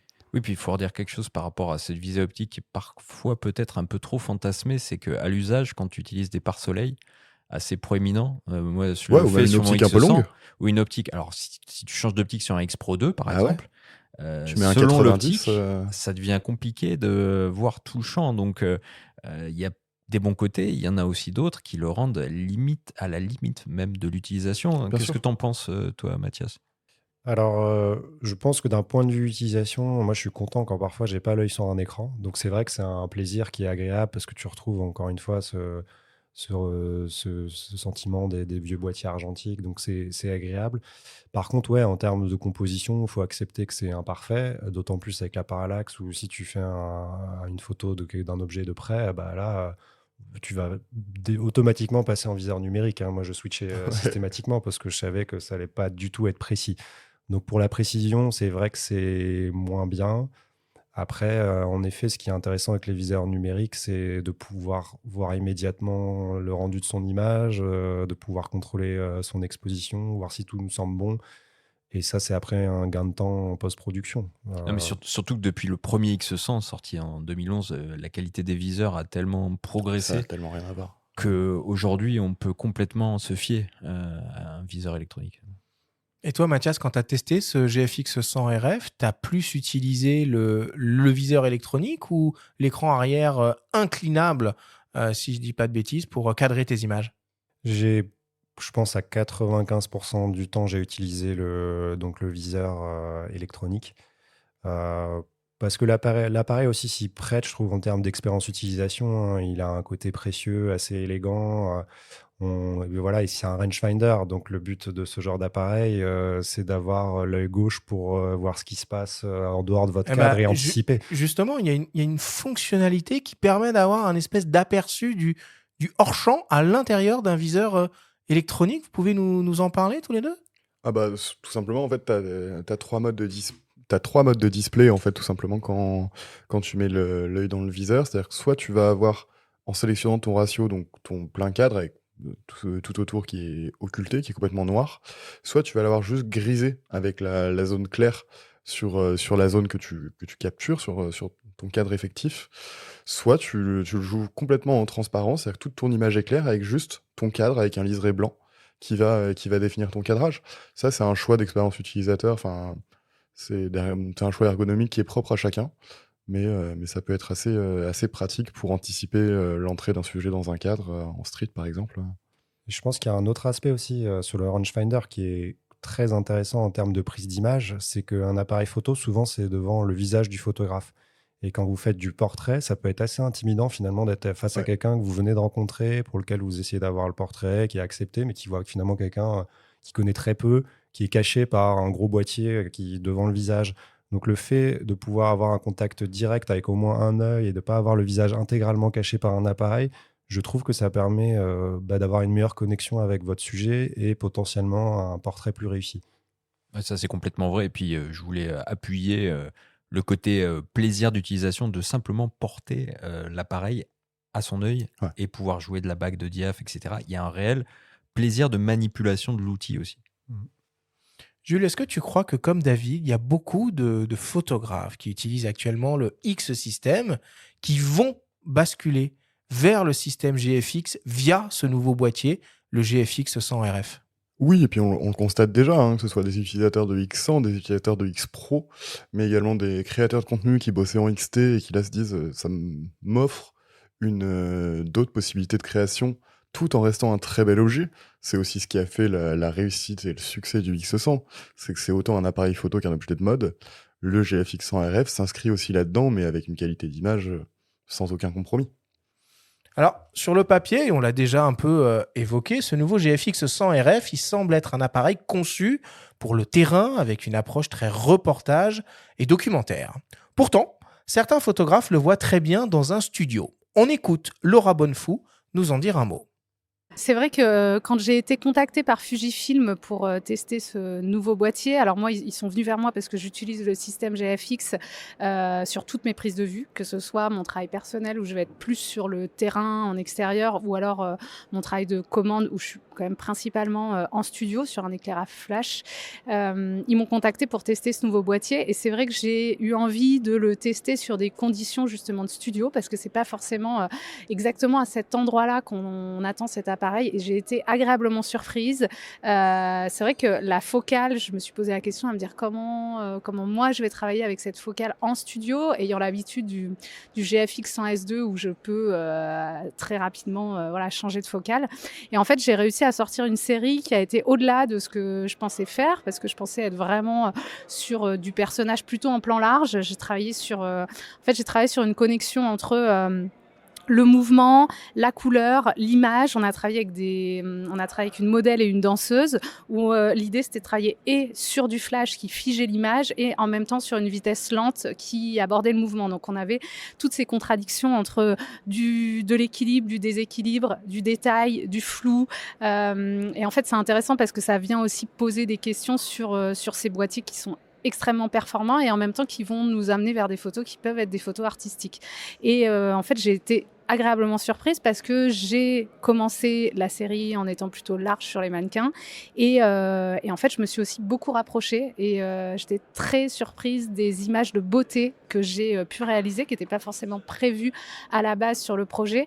Donc en fait j'ai pu moi-même m'exprimer complètement pleinement dans mon travail parce que je suis dans un travail où je joue sur les échelles entre des plans très très larges qui vont nous donner l'environnement, le mouvement, le corps en entier et puis aller très très près, très fort, presque dans une abstraction qui est du visage, qui est de la peau, qui est du détail, de textile, etc. Donc on a créé cette série qui s'appelle Color Balance, qui définit l'usage de cet appareil et j'étais vraiment agréablement surprise et convaincue par ce boîtier, qui est assez tout-terrain en fait. Alors, on en revient du coup de nouveau sur cette optique, Jules, qui a la particularité d'intégrer ce qu'on appelle un obturateur central, un composant un peu magique pour le travail au flash en studio. Ouais, alors magique, je sais pas. Mais oui, ça peut être très intéressant dans le sens où en fait, ça va vous permettre de bypass la fameuse limite du 125e qu'on connaît en synchro flash. L'obturateur fonctionne comme un second diaphragme en fait. C'est vraiment des lamelles qui vont venir se fermer et se rouvrir dans l'optique. Donc ça va vous permettre de plus avoir cette problématique de volet qui passe, ce voile noir que vous avez devant vos images quand vous allez au-delà du 125e 2 secondes en synchro. Donc ça va permettre, c'est Julien Apruzès, si je dis pas de bêtises, qui est en train de travailler une série justement en studio avec des hautes vitesses de synchro. Ça va vous permettre de travailler du mouvement un peu différemment sur du studio, donc ça peut être très chouette. Laura s'en est un petit peu servi également, et ça amène des choses différentes de ce dont on a l'habitude, et c'est toujours souhaitable, je pense. Donc il y a deux systèmes d'obturation dans le GFX 100RF. Il y a cet obturateur mécanique central à l'intérieur de l'objectif, et puis un obturateur électronique qu'on connaît dans toutes les gammes aujourd'hui. Sans problème. L'obturateur électronique, c'est simplement une analyse capteur, c'est une analyse matricielle avec les infos, c'est un scan qui part directement sur le buffer, donc ça c'est pas très compliqué. Mais ouais, la prouesse c'était plutôt sur cet obturateur mécanique en leaf shutter. Et là on parlait juste de synchro flash, mais il n'y a pas de flash intégré dans le GFX. Il n'y a pas de flash intégré. Parce qu'il y en a dans le X100. Il y en a un dans le X100, mais pareil, contrainte de place. Je sais pas, il y a une image qui avait tourné sur internet d'un X100 découpé au jet d'eau, qui est extrêmement intéressante parce que ça permet de voir la densité de systèmes différents qu'on retrouve dans un boîtier aussi compact et petit que le X100. J'ai pas encore trouvé de boîtier de GFX 100RF découpé, je pense que ça me ferait un petit peu mal au cœur, mais je suis extrêmement curieux de voir à quel point c'est étriqué à l'intérieur. Je pense qu'on se rend pas compte aujourd'hui des contraintes techniques. On lance pas un appel, c'est juste si ça arrive, c'est bien. Non, bien sûr que non. Non, mais ouais, je pense qu'on se rend pas compte aujourd'hui des contraintes techniques auxquelles les constructeurs sont exposés sur la conception. Oui, parce qu'on est toujours demandeur, exigeant, on se dit pourquoi ci, pourquoi ça. On va y revenir d'ailleurs un peu plus loin sur d'autres problématiques. Mais aujourd'hui, la problématique la plus évidente, c'est la contrainte thermique. C'est qu'on nous demande de faire des boîtiers de plus en plus bourrés de technologie, dans des formats de plus en plus petits. Et physiquement, en fait, la dissipation de la chaleur est un problème. Et je ne les citerai pas, mais on a quand même des marques qui sont reconnues pour avoir régulièrement des boîtiers qui sont inutilisables pour cause de chauffe. Donc, chacun a ses petits systèmes. Certains mettent des ventilateurs embarqués, type caméra de ciné. Nous, on propose un ventilateur externe pour les boîtiers qui sont très dédiés, très orientés vidéo ou un peu plus susceptibles à la chauffe à cause du form factor. Mais oui, quand on regarde un XM5, c'est un concentré de technologie. avec aucune place pour dissiper la chaleur. Sortir de la Sika en RAW externe, très bien. Mais ça a un coût aussi. Ça a un coût physique et thermique qui est pas anodin. Alors, quand on parle d'obturation, évidemment, Jules, on est tenté de parler de rafale. Et si on parle de rafale, on est tenté de parler d'autofocus. Quid de la rafale et de l'autofocus sur le GFX 100 RF? Côté rafale, bon, c'est de toute façon pas un boîtier qui se dédie à faire des rafales à 60 images secondes. Je pense que Clairement dans son pas. ergonomie, c'est pas exactement ce qu'on attend de lui. Donc on reprend une obturation assez similaire à celle qu'on a sur le GFX 100 S2. Le 6 images en obturateur mécanique et le 3 images en obturateur électronique. Le buffer est quand même relativement conséquent, c'est-à-dire qu'avant de le saturer, on a quand même un petit peu de temps. Et un support de stockage, du coup. Alors, support de ouais. stockage, mais du coup, c'est aussi assez corrélé finalement avec ces notions de rafale. Pareil, pour des problèmes de place, on reste sur un double slot SD. On n'a pas de CF Express sur celui-ci. Ok. Mais bon, étant donné que c'est encore une fois pas le boîtier destiné à sortir des débits vidéo type ciné ou des rafales énormes pendant une minute complète, ça reste assez cohérent. Donc, Oui, puis c'est bien d'avoir mis deux. Parce que là, Oui, c'est quand même la pour moindre faire des le choses. parallèle avec le X100 qui en a qu'un, par exemple, que, vu le poids des fichiers, c'est ça. C'est que c'est sur pas de mal la d'avoir SD, ce confort de se dire, tiens, si jamais je déborde, au moins j'ai une deuxième carte qui va peut-être on n'a pouvoir me pas sauver. tous des SD de 1 Je sais pas Tera. comment tu fonctionnes sur le terrain, Mathias, ou tu prévois Alors, large. Je trouve ça plutôt bien, en effet, surtout plus pour des commandes où on va beaucoup C'est ça. photographier. Donc, c'est quand même confortable d'avoir deux cartes SD parce que ça peut vite enchaîner d'une à l'autre pendant la prise de vue et on n'a pas forcément envie de prendre le temps d'aller chercher une autre carte SD dans le sac ou quoi. Ouais. Après, pour mes projets perso, je photographie très peu. Donc, ça me dérange moins. Toi, ton backup, c'est un rouleau de film en fait. Ouais. Les 6 images secondes, tu t'en fous complètement. toi. Non, C'est 6 images jour. par jour. Voilà. Et niveau autofocus, Jules, donc Niveau on a autofocus. les dernières technologies Ouais, exactement. Fujifilm. Tu peux On nous en reprend dire un petit mot? tous les algorithmes de reconnaissance de sujet, de détection des yeux qu'on a sur la 5e génération en série X, qu'on a également sur la 2e génération de GFX, Ouais. avec une détection de face sur tout le capteur. C'est exactement le même autofocus que vous retrouverez sur un GFX 100 S2. Bon. Exactement le même. Parfait. Alors on continue avec le témoignage de la photographe sud-africaine Lee-Anne Olwage qui insiste sur la compacité et la discrétion de cet appareil, des atouts dans son travail. As a storyteller, I was very impressed En with tant the que teleconvert storyteller, level j'ai and été having très 3 more fields impressionné of par view. le It gave me the levier qui versatility permet that de I need changer for de good focale storytelling to et go avoir from 3 your angles de wider champ scenes, environmental supplémentaires. portraits, Cela m'a donné landscapes, la establishes versatilité to dont j'ai really besoin close pour une details. bonne narration qui mêle des scènes au grand angle, des portraits environnementaux, des paysages, des établissements jusqu'à des détails très proches. And I also love the compact nature of the camera. I've been working in Zanzibar for 4 years, and it was the first opportunity I had to photograph the women at home. J'ai And what aussi was really adoré wonderful la was that nature the camera compacte is de so l'appareil. compact and lightweight, J'ai so I can always carry travaillé it on à my body Zanzibar and pendant be 4 in ans these very et j'ai eu intimate pour la première situations, fois but the moment l'opportunité that I felt de the people were photographier une comfortable, femme I chez could use elle. the camera. It was Ce qui always était ready, vraiment and merveilleux, that made a c'est big que difference in l'appareil my est si workflow. compact et léger que je pouvais toujours l'avoir sur moi dans des situations très intimes. Lorsque je sentais que les gens étaient très à l'aise, je pouvais l'utiliser. Elle était toujours à portée de main et cela a fait une grande différence dans mon travail. The accessories make the camera weather resistant, and in a scenario when you're working in the ocean where there's water splashing on the camera and salt water is the worst thing for a camera, I was seriously impressed by how weather resistant the camera was, how I didn't feel concerned at all using it in that environment. Les I also accessoires worked font in que l'appareil est very humid protégé contre areas les where intempéries. there Quand was vous a lot of travaillez humidity dans coming into the l'océan, lens, où and il I y a never de l'eau had qui any éclabousse le concerns about that. matériel, It was a et really l'eau great salée est la tool pire in any chose, environment, j'ai été and I sérieusement really impressionné took par the le camera niveau to de its protection de paces. There l'appareil. was a scene where I also J'étais très photographed sereine en Indigenous l'utilisant beekeeper, dans ce and the whole contexte. camera was J'ai covered aussi in travaillé dans steam des and endroits bees and très smoke, humides où il y avait and it beaucoup performed so d'humidité qui well. entrait So I dans was seriously l'optique impressed. et je n'ai jamais eu de soucis à ce sujet. C'est vraiment un outil génial dans n'importe quel environnement. Il y avait une scène où j'ai aussi photographié un apiculteur et l'ensemble du matériel était couvert d'abeilles, de fumée. Ça s'est très bien passé. J'ai été très impressionné. Alors Jules, il est compact à quel point ce GFX 100 RF? Il est compact et léger au point de ne pas le sentir au bout d'une journée en bandoulière. Ok. C'est vraiment, il a remplacé mon X100 dans ce sens-là. C'est-à-dire que là, je viens de partir en voyage, je l'ai eu tous les jours en bandoulière, dans toutes les situations, et c'est absolument pas, tu le sens pas à la fin de la journée. C'est-à-dire que t'as pas l'impression de déposer un poids.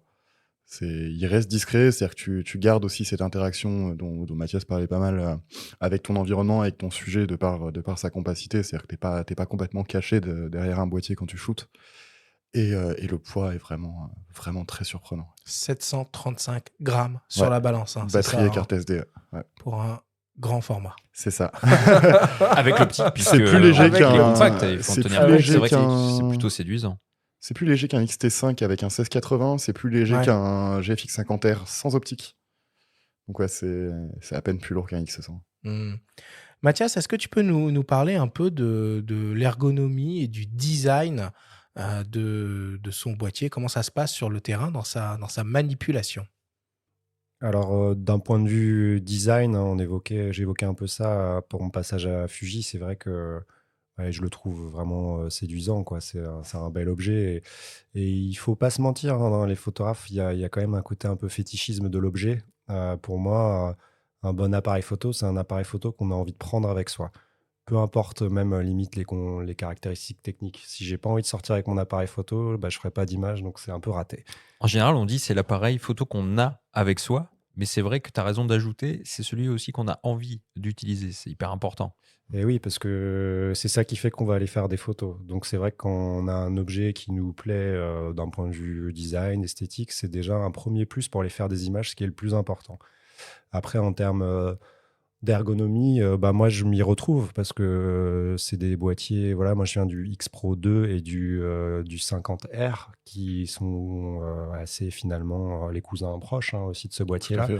Donc, je m'y suis retrouvé totalement dans l'utilisation. J'ai eu l'impression finalement que cet appareil, bah, je le connaissais déjà en fait, hein, la première fois où je l'ai eu en main. Et puis, en effet, sa légèreté fait que c'est très très agréable de se promener toute une journée, de marcher peut-être 10, 15, 20 km en bandoulière avec cet appareil photo, de ne pas avoir de sac à dos, même si vous avez une veste avec une grande poche sans le Il tient dans pare-soleil. une Moi, poche de j'arrive manteau, à la mettre ouais. je le mettais dans ma veste d'hiver. Ça rentrait. Donc, ouais, de ce point de vue-là, c'est vrai qu'il est très séduisant. Puis on retrouve aussi l'ADN de Fujifilm avec de nombreuses commandes manuelles qui rappellent la grande époque de l'argentique, évidemment, mais au-delà de ça, c'est extrêmement pratique. Évidemment, une bague de réglage de diaphragme sur l'objectif, un interrupteur de mode autofocus, une molette pour les ratios, une molette de réglage physique pour le temps de pose, pour la sensibilité ISO, pour le correcteur d'exposition, un levier dédié au changement de focale, et puis tout ce qu'on a besoin pour interagir avec cet écran et les menus. Et tout en rajoutant toutes les commandes personnalisables qui vous permettent en fait d'avoir le boîtier qui vous est propre et qui est propre à votre utilisation en permanence. Ouais. Et on n'a plus besoin d'aller dans les menus. Et il faut quand même parler rapidement des menus qui, eux, n'ont pas bougé. Peut-être que c'est Eux, ils ont toujours pas bougé. peut-être que c'est le seul petit truc qu'on aimerait voir évoluer quand même chez Je me Fujifilm. doute. Non, mais je fais partie aussi de ceux qui souhaitent que ça évolue. Liane, elle insiste beaucoup sur la protection contre les intempéries offertes Ouais. sur ce boîtier. Il y a une espèce d'accessoire avec l'optique. Tu peux nous expliquer? Parce que moi, j'ai pas bien compris. Qui Ok. est payant sur le X100. Ouais, mais qui est livré vraiment avec à l'achat sur le 100 RF. Tout simplement, c'est un petit. En fait, le seul point de faiblesse en termes de résistance aux intempéries sur le boîtier, il est au niveau du fût de l'optique. Ok. Donc pour pallier à ça, en fait, on rajoute juste un tout petit filtre, un petit filtre qui est livré avec, qui va vous permettre de finir de protéger le boîtier. Et même en fait, on le sent à l'utilisation quand on l'a en main. C'est un boîtier qui est très bien fini. Là, ce que je racontais tout à l'heure, je suis parti en voyage très récemment sur des taux d'humidité complètement absurdes, en période de mousson en Asie du Sud-Est. Le boîtier n'a pas bronché, quoi. Il n'a pas bougé d'un iota. Et c'est hyper confortable de pouvoir se dire que même en tempête tropicale, en fait, on va pouvoir shooter avec sans se poser aucune question. Ça marche très très bien. Et au-delà de ce petit filtre de protection, il y a tout aussi une série d'accessoires qu'on a déjà rapidement évoqués, Ouais. qui sont livrés avec. C'est suffisamment rare pour être souligné. Quand on s'offre un GFX 100 RF, qu'est-ce qu'on va retrouver dans la boîte? On retrouve un pare-soleil carré que je pense énormément de gens avaient de toute façon acheté chez des marques tierces sur un X100 ou sur un même. Vous en avez conscience quand même. Bah oui, non, mais à un moment, en fait, on a vu tellement de X100 personnalisés par des dizaines d'accessoires auprès de tout le monde. On s'est dit, bon, à un moment, on est aussi capable de concevoir ce genre d'accessoires. Donc, tu retrouves ta sangle, tu retrouves ton kit de protection WR, tu retrouves ton pare-soleil. C'est vraiment en fait, ça paye pas de mine, mais c'est vrai que juste ce confort de au moment où tu le reçois, tu peux directement sortir avec et shooter juste en mettant une carte mémoire. Ça fait plaisir. C'est une forme de confort. Ouais. Et tout est quand même très bien fini. Je suis particulièrement fan de la sangle. Ça faisait un moment qu'on avait des sangles qui se ressemblaient toujours un petit peu, qui faisaient plus sangle de gros boîtiers de production. Là, d'avoir un truc un peu plus en corde, un peu plus esthétique et qui reste très confortable, c'est super agréable. Bon, alors on commence à avoir fait un tour presque complet de ce nouveau boîtier. Il y a deux choses dont on n'a pas encore parlé, c'est la vidéo et l'absence de stabilisation, qu'elle soit capteur ou optique. Sur ce dernier point, on vous propose d'écouter Makoto Oishi, le responsable de la planification des produits série GFX au sein de la division Imaging Solutions de Fujifilm, qui nous explique pourquoi. So as you see the presentation, so one reason is the wide angle is less. Comme vous avez pu flat, le voir lors de la right? présentation, So that is one une des of the raisons reason. pour lesquelles nous avons choisi un grand angle, c'est parce que cela And also, engendre moins de this flou de sensor bouger has a sans 100 stabilisation. And we D'autre part, can ce capteur implement like comporte a 100 millions de digital pixels teleconverter. et nous pouvons l'utiliser comme un téléconvertisseur numérique. So that is why if we choose wide angle, the customer can choose more focal lengths. C'est pourquoi nous avons opté pour une optique plus grand angle. Yeah. L'utilisateur a The plus de standard choix focal en length or matière de something like that. focale. The most basic reason is the size of the device in internal. And also, we want to make the viewfinder magnification is more bigger. So that's the biggest reason. La raison majeure We du design viseur uniquement Not only for électronique body, est de but also contenir la taille du including the dispositif en accessories. interne We et d'offrir un design meilleur totally. grossissement. So that is why we Nous avons want to conçu implement l'appareil, mais aussi and we les want to, accessoires comme un tout. C'est put pourquoi the nous avons accessory in the inclus box. l'ensemble dans la boîte.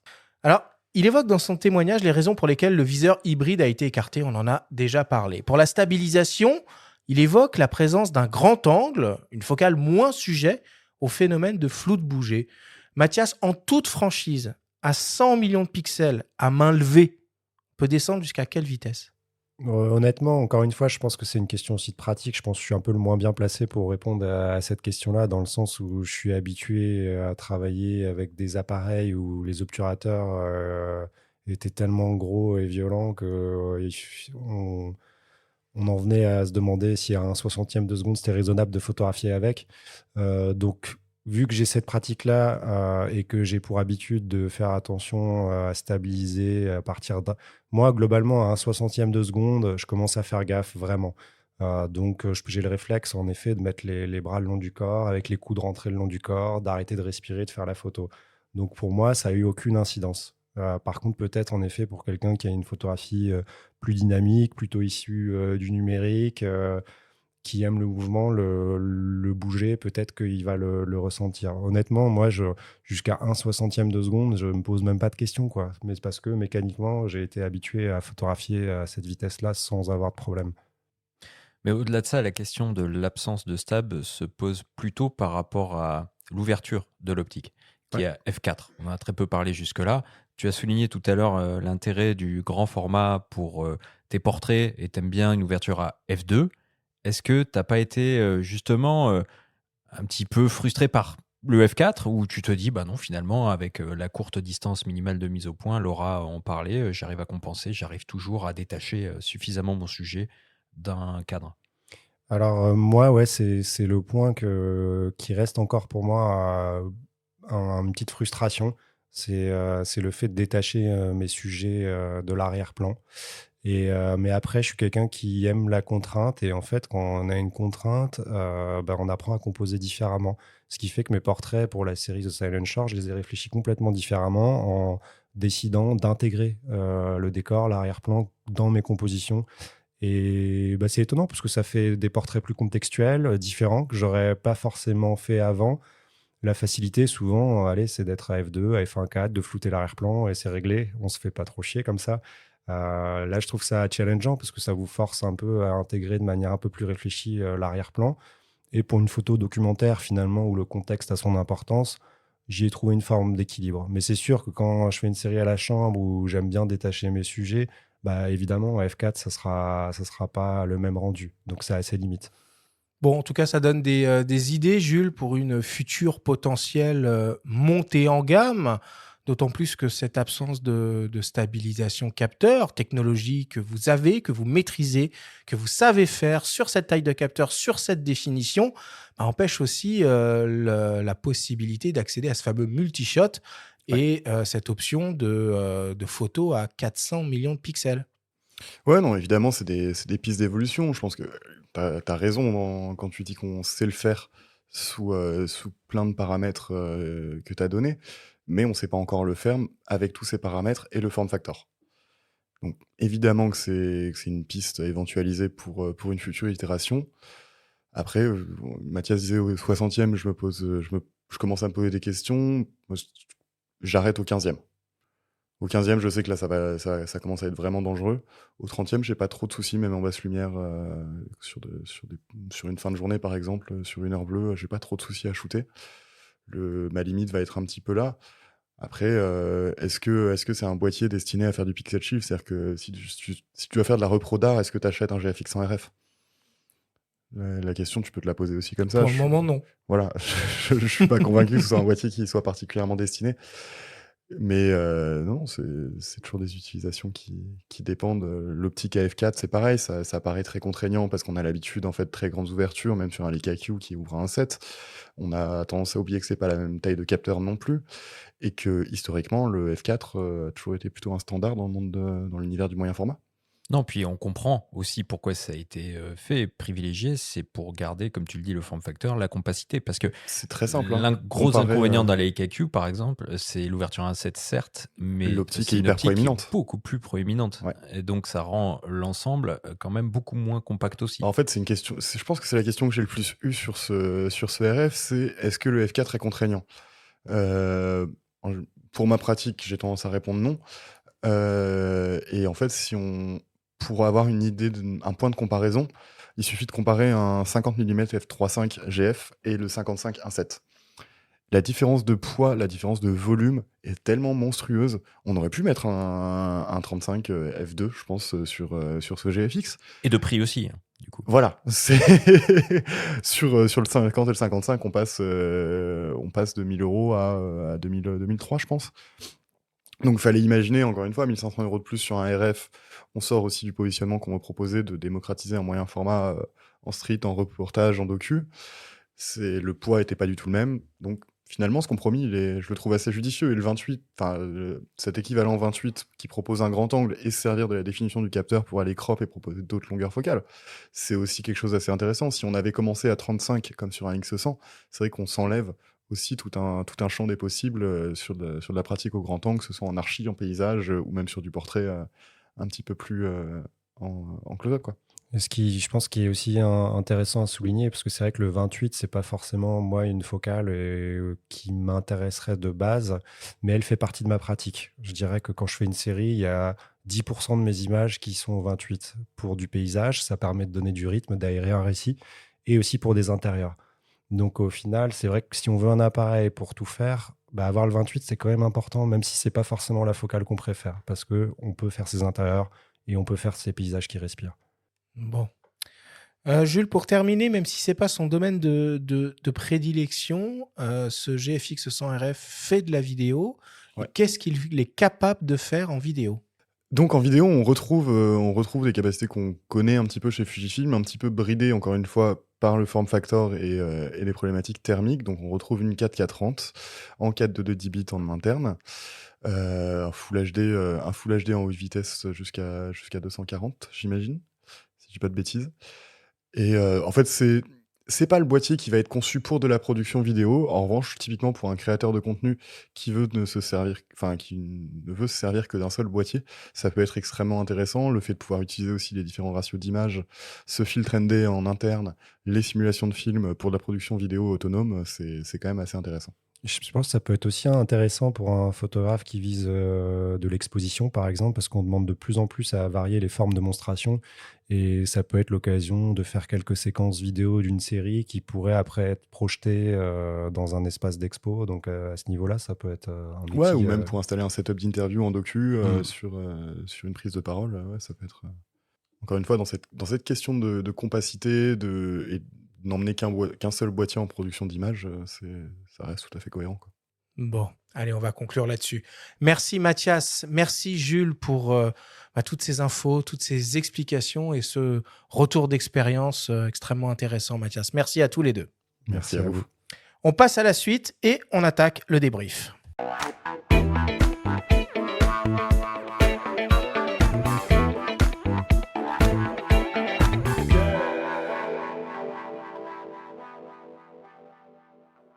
Nous sommes toujours avec Jules Azeli de Fujifilm France, qui est accompagné du photographe Mathias Zwick, ambassadeur Fujifilm sur le GFX 100 RF, pour parler de ce nouveau boîtier. Jules, Mathias, si on devait essayer de résumer, de synthétiser tout ce que l'on s'est dit pendant cette émission. Première question pour toi, Jules. Comment Fujifilm en est arrivé à lancer un compact expert moyen format ? Tout simplement, on a déjà lancé une gamme d'appareils photo numériques hybrides avec un compact expert, le X100 en 2011. Finalement, ce GFX 100 RF hérite de tout ce qu'on a appris à faire ces dernières années avec le lancement de la gamme X, le lancement de la gamme GFX, l'évolution de ces deux gammes, mais aussi il y a une grosse part d'héritage de la période argentique, de par la conception des moyens formats argentiques, de par la conception optique, l'arrivée de cet obturateur central qu'on retrouve sur toute la série X100. Donc, comment on en arrive là? C'est en développant toutes les technologies qu'on a développées depuis 15 ans et en avançant aussi avec les demandes du marché et les attentes des photographes aujourd'hui. Mathias, comment tu pourrais décrire l'expérience grand format comparée à l'expérience full frame ? Alors, moi, je la comparais en termes de plage dynamique, hein, de détails qu'on peut avoir dans les ombres, dans les hautes lumières, qui, pour les gens qui viennent du moyen format argentique, est très, très séduisant et attractif. Et c'est aujourd'hui vraiment une alternative en termes de rendu qui est très proche de ce qu'on pouvait voir à la pellicule. Tu as parlé du ratio aussi, du 4 tiers qui t'amenait à faire des images un peu différentes. Oui, en termes de rythme, c'est sûr que le 4 tiers pousse à une image un peu plus réfléchie, un peu plus lente. En termes de rythme, ça pose beaucoup plus le récit. On a tendance, pas systématiquement, mais à parfois un peu plus centrer en effet son sujet, notamment parce qu'on se rapproche d'un format un peu plus carré. Donc ça a une incidence vraiment sur le cadrage et beaucoup sur le rythme de votre narration. Jules, quelles sont les caractéristiques principales du GFX 100 RF, capteur, processeur optique, ISO, rafale et vidéo ? Capteur, on reprend le capteur de 100 millions de pixels qu'on a sur le GFX 100S2 par exemple, à détection de phase sur tout le capteur. L'optique est un 35 mm f4, donc équivalent 28 mm en full frame. On est sur une rafale de 6 images secondes en obturation mécanique, 3 images en obturation électronique, une 4K 30p en vidéo. Quoi d'autre? Qu'est-ce que j'ai oublié dans ce bravo petit déjà. bagage Hein. Question pour un champion, 4 à la suite. Allez.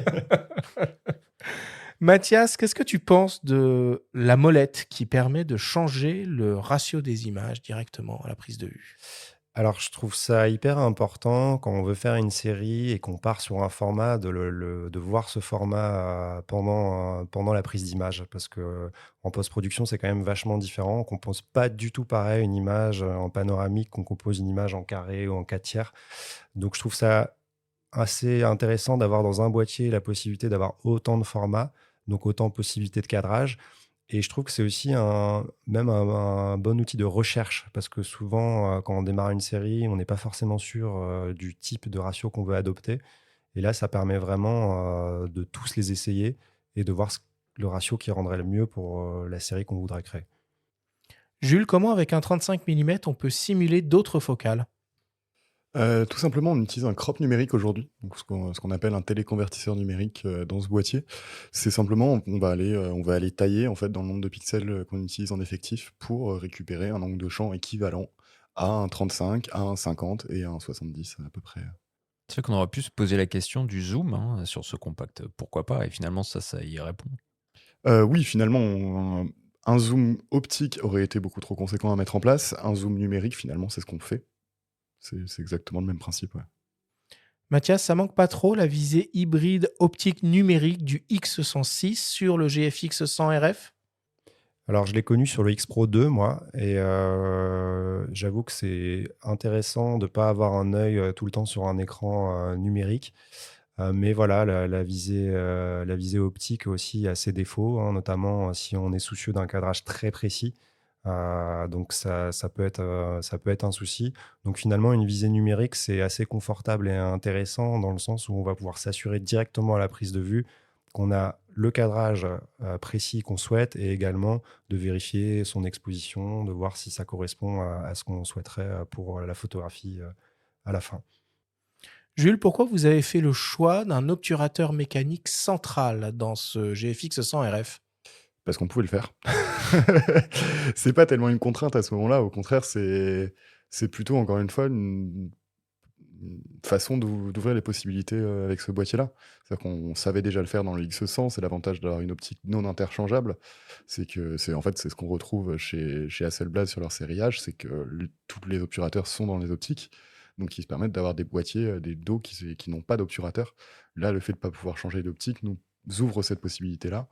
Donc non, c'est plutôt chouette d'avoir pu intégrer ça à l'intérieur. Puisque tu es très bon dans les réponses, on l'a entendu tout à l'heure, tu peux rappeler brièvement ce que c'est un obturateur central?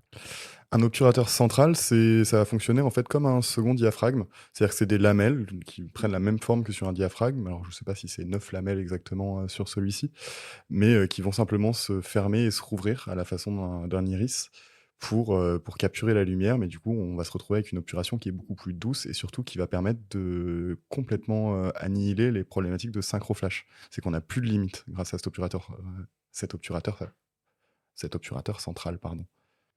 Jules, comment justifier l'absence de stabilisation capteur sur ce nouveau boîtier? Comment la justifier? Je peux vous donner la raison principale qui était un manque de place à l'intérieur du boîtier. C'était plus cher, plus lourd et ça prenait de la place qu'on n'avait pas dans ce form factor. Après, est-ce que si c'est de la justifier en termes de pratique, l'utilisation effectivement d'un 28 mm en natif a tendance à réduire ces problématiques de flou de bouger au moment de la prise de vue.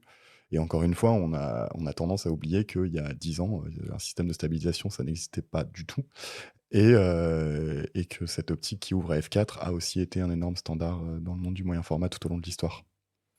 Mathias, est-ce que tu peux nous parler un petit peu de la prise en main et du design de ce nouveau boîtier, le GFX 100 RF?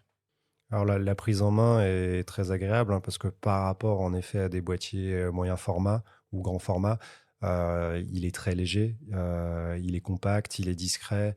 Moi, une de mes envies depuis très très très longtemps, c'était de faire un projet sans sac à dos. Et c'est vrai que ce boîtier est le compromis parfait pour. Donc on peut se promener toute une journée sans souci, sans avoir mal à l'épaule ou au dos, parce qu'on ne le sent quasiment pas. Et en termes d'ergonomie, je le trouve assez agréable, hein. C'est un bel outil, donc on a envie de l'utiliser, on a envie de sortir avec. Et je m'y suis retrouvé très rapidement parce que je viens du X Pro 2 et du 50R qui sont les cousins proches de ce boîtier-là. Donc assez rapidement, j'ai été familiarisé avec l'outil. Pour terminer, Jules, combien ça vaut un GFX 100 RF? Ça vaut 5 499 €, je pense, si je dis pas de bêtises. Et c'est proposé en 2 versions Ouais, et avec quel accessoire? En noir, en silver, et vous retrouverez de toute façon, qu'importe la version, une sangle, un pare-soleil, le kit de protection WR qui seront directement dans votre boîte, donc vous allez pouvoir aller shooter très rapidement. Et pour terminer, en bonus, c'est quoi cette idée de dingue avec le X Alpha?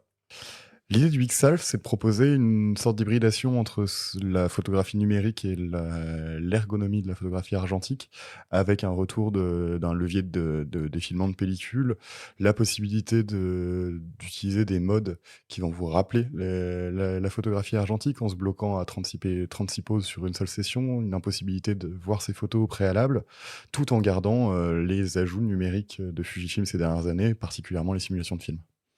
Merci beaucoup pour toutes ces explications.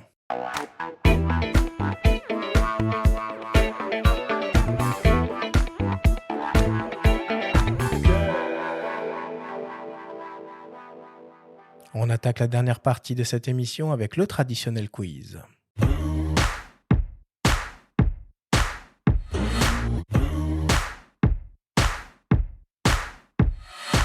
Mathias, Jules, le principe du quiz est très simple. On a reçu des questions de la part de nos auditeurs sur notre compte Instagram. On en a sélectionné quelques-unes et vous allez avoir seulement 30 secondes et pas une de plus pour tenter d'y répondre le plus clairement possible. Avez-vous bien compris la consigne ? Oui. On a 30 secondes pour dire oui ou pas ? Tu connais parfaitement. Arrête de faire l'impertinent. Première question pour toi, Mathias, qui nous vient d'une dénommée Morgane. Est-ce que ce boîtier est réellement compact et peut s'utiliser comme un daily ? Alors, je pense que c'est même le boîtier fait pour ça, surtout pour les gens qui sont issus du moyen format. Il permet de se promener toute une journée avec, en bandoulière, sans le sentir. Donc pour moi, oui. On rappelle le poids de ce boîtier, Jules ? 735 grammes avec batterie et carte SD. Et tu l'as comparé en termes de dimension à quoi déjà ? Je l'ai comparé à un X100 un tout petit peu plus gros, je pense. J'aurais pu prendre plus de temps. Aller à l'essentiel, c'est pas plus mal. Hein. Ouais, voilà. C'est mon côté ancien juriste synthétisé et essentiel. Voilà. Allez, deuxième question pour toi, Jules, qui nous vient d'un dénommé Eric. Quitte à faire des compromis sur le F4 avec une bonne stab, ok, mais bon là, c'est un peu double peine.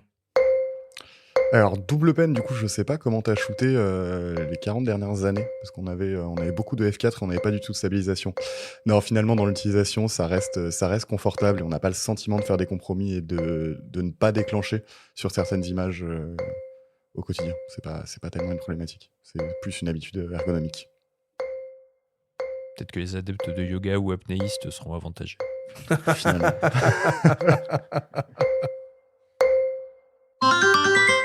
Troisième question, toujours pour toi, Jules, qui nous vient d'un dénommé Yacine. J'aimerais bien un GFX 50 RF. Est-ce que c'est envisageable ? Alors, il y a très très peu de chances pour la simple et bonne raison que le capteur de 50 millions de pixels utilise une vieille technologie d'autofocus. Donc aujourd'hui, redévelopper un capteur de 50 millions de pixels avec de la détection de phase, c'est pas dans nos plans, pas à ma connaissance. Donc il y a peu de chances. Je comprends l'intérêt du 50 millions de pixels par rapport au 100, c'est-à-dire quand on estime ne pas avoir besoin de cette définition, c'est intéressant. Moins cher, je te le dis, l'intérêt il est là. Hein. Également, mais pas prochainement en tout cas. Bon. Quatrième question pour toi, Mathias, qui nous vient d'un dénommé Mike. Je suis dubitatif sur l'idée de la simulation de focale par simple recadrage. Est-ce que les modes 45, 63 et 80 mm sont vraiment convaincants ? J'étais aussi dubitatif et c'est en essayant finalement que je me suis rendu compte que ce boîtier avec ses crops numériques me permettait d'avoir toutes les échelles de plans dont j'ai besoin pour une série et la rendre dynamique, c'est-à-dire le grand angle pour le paysage et les intérieurs et des focales un peu plus serrées, équivalent 50 pour des portraits ou des photos d'objets. Donc finalement, en essayant, je me suis rendu compte que je pouvais avoir ces images-là avec cet outil. Ouais, mais les perspectives, c'est quand même pas pareil, quoi. Bah, je suis assez d'accord avec toi, dans le sens où si vraiment on analyse l'image, on se rendra compte que c'est pas pareil, notamment pour du portrait. Mais en soi, c'est un compromis qui est intéressant, encore une fois, parce que on arrive quand même à voir l'image. C'est-à-dire que oui, si tu as les deux et que tu fais un comparatif immédiat des deux photos, tu t'en rendras compte. Mais est-ce que si tu n'as pas le comparatif et que tu as la bonne image, qu'est-ce que ça change dans le fond ? Parfait. Et pour terminer, une question de mes soins, une question qui tue. Question qui vous est adressée à tous les deux. Jusqu'à la fin des temps, un GFX 100 RF ou un GFX 100 S2 avec un 30 et un 45 mm. Mathias, pour commencer. Bah, le temps est long, autant qu'il soit un peu plus léger. Voilà. Jules? Très très beau. Étant donné que t'as pas mis le 110 F2 dans le pack GFX 102, ce sera GFX 100 RF sans aucune hésitation. Si j'avais mis le 100 mm, tu serais allé sur Je me serais sur posé la l'objectif question. interchangeable. C'est comme le 55-1.7 qui est une pure. Enfin bon, après, Ouais, c'est chacun ses goûts. Bon, elle n'était pas si tranchante que ça, cette question. Non, c'est peut-être Bah, en choisissant un format à vie. Ouais, peut-être. Là, c'est un Surtout peu pour plus nous deux, c'est-à-dire qu'on a des pratiques photos qui sont assez similaires, donc non, le RF prend tout son sens à ce moment-là. Allez, ça marche.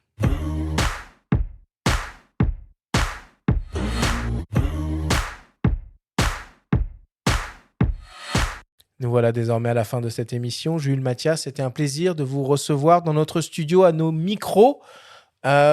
Jules, parmi les prochains événements Fujifilm, il y a la Fujikina qui se déroulera à Arles durant la semaine professionnelle du festival du 8 au 12 juillet prochain. C'est la deuxième fois que vous proposez cet événement en France, pour lequel vous avez noué un partenariat exclusif avec la célèbre agence Magnum. On vous propose d'écouter le témoignage de Marine Mérindol, directrice des opérations de Magnum Photo. Il y a un lien naturellement avec le système GFX. Donc c'est un projet qu'on a essayé de faire depuis longtemps, c'est pas la première fois, mais c'est la première fois qu'on y arrive et on est très content de travailler avec Fujifilm. On a déjà travaillé avec eux sur des super projets qui s'appelaient Home, où plusieurs de nos photographes, même énormément de nos photographes, avaient shooté sur le thème de Home.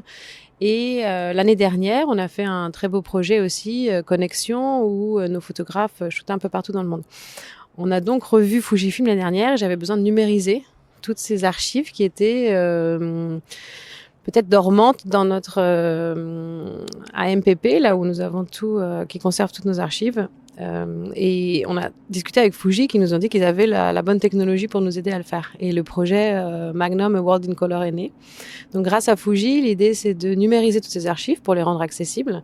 Et pour les Fujikina, de trouver en fait toutes les unseen, les images qui n'ont jamais été montrées, et d'en faire une exposition pour qu'elles puissent être accessibles au public. Et en réponse à ces archives, on a une commande d'un photographe de Magnum par Fujikina qui va répondre avec une commande contemporaine avec le nouveau GFX.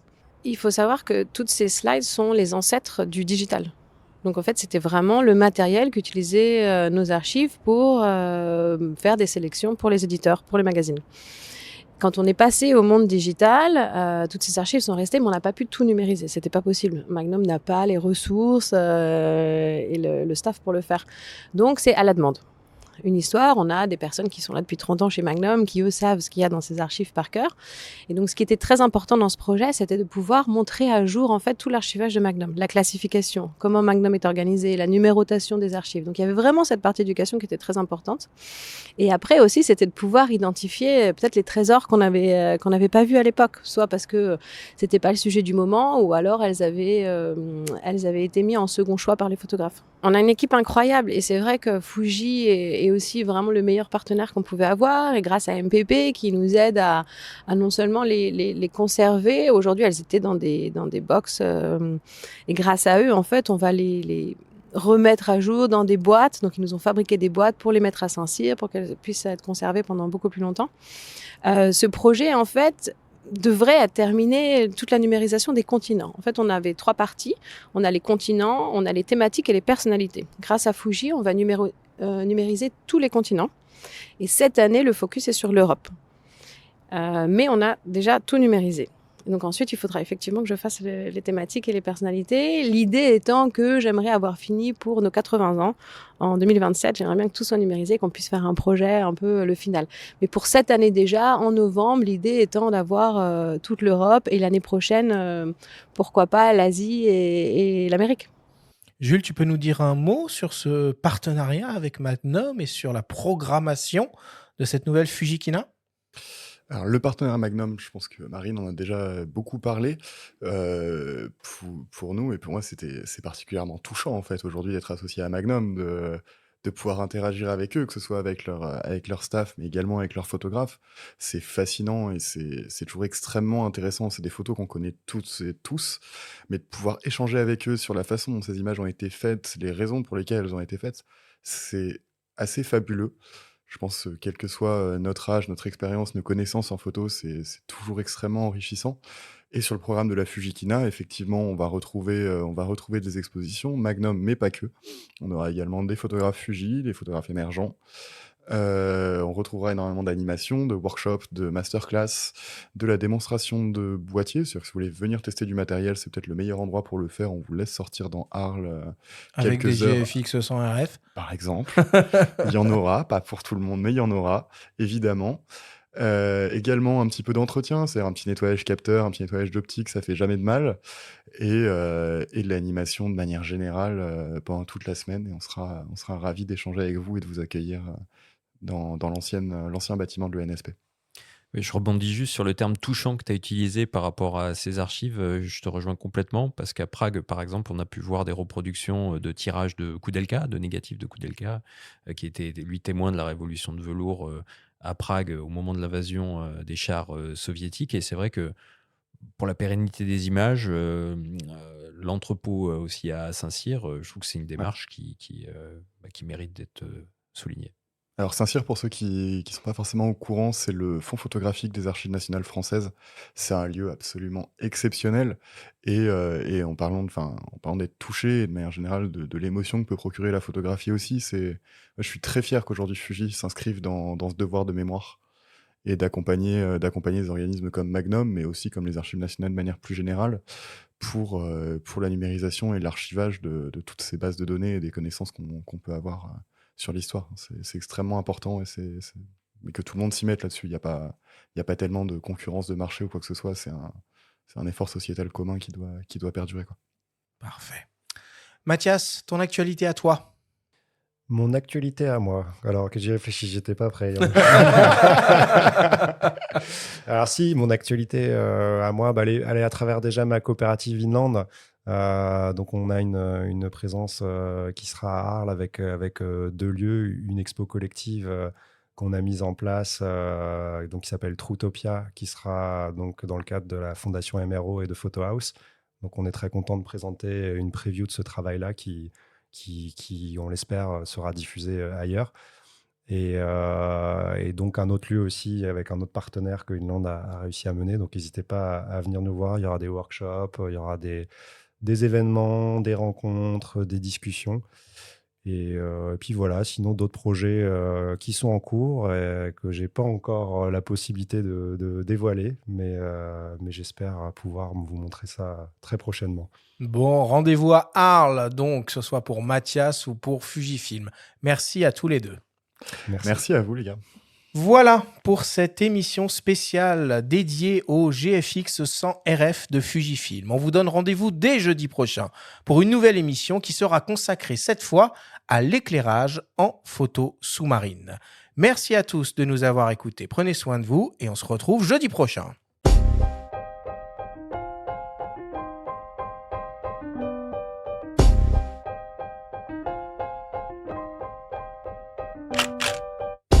C'était Faut pas pousser les ISO, le podcast entièrement dédié à l'image pour tous les passionnés de photos et de vidéos.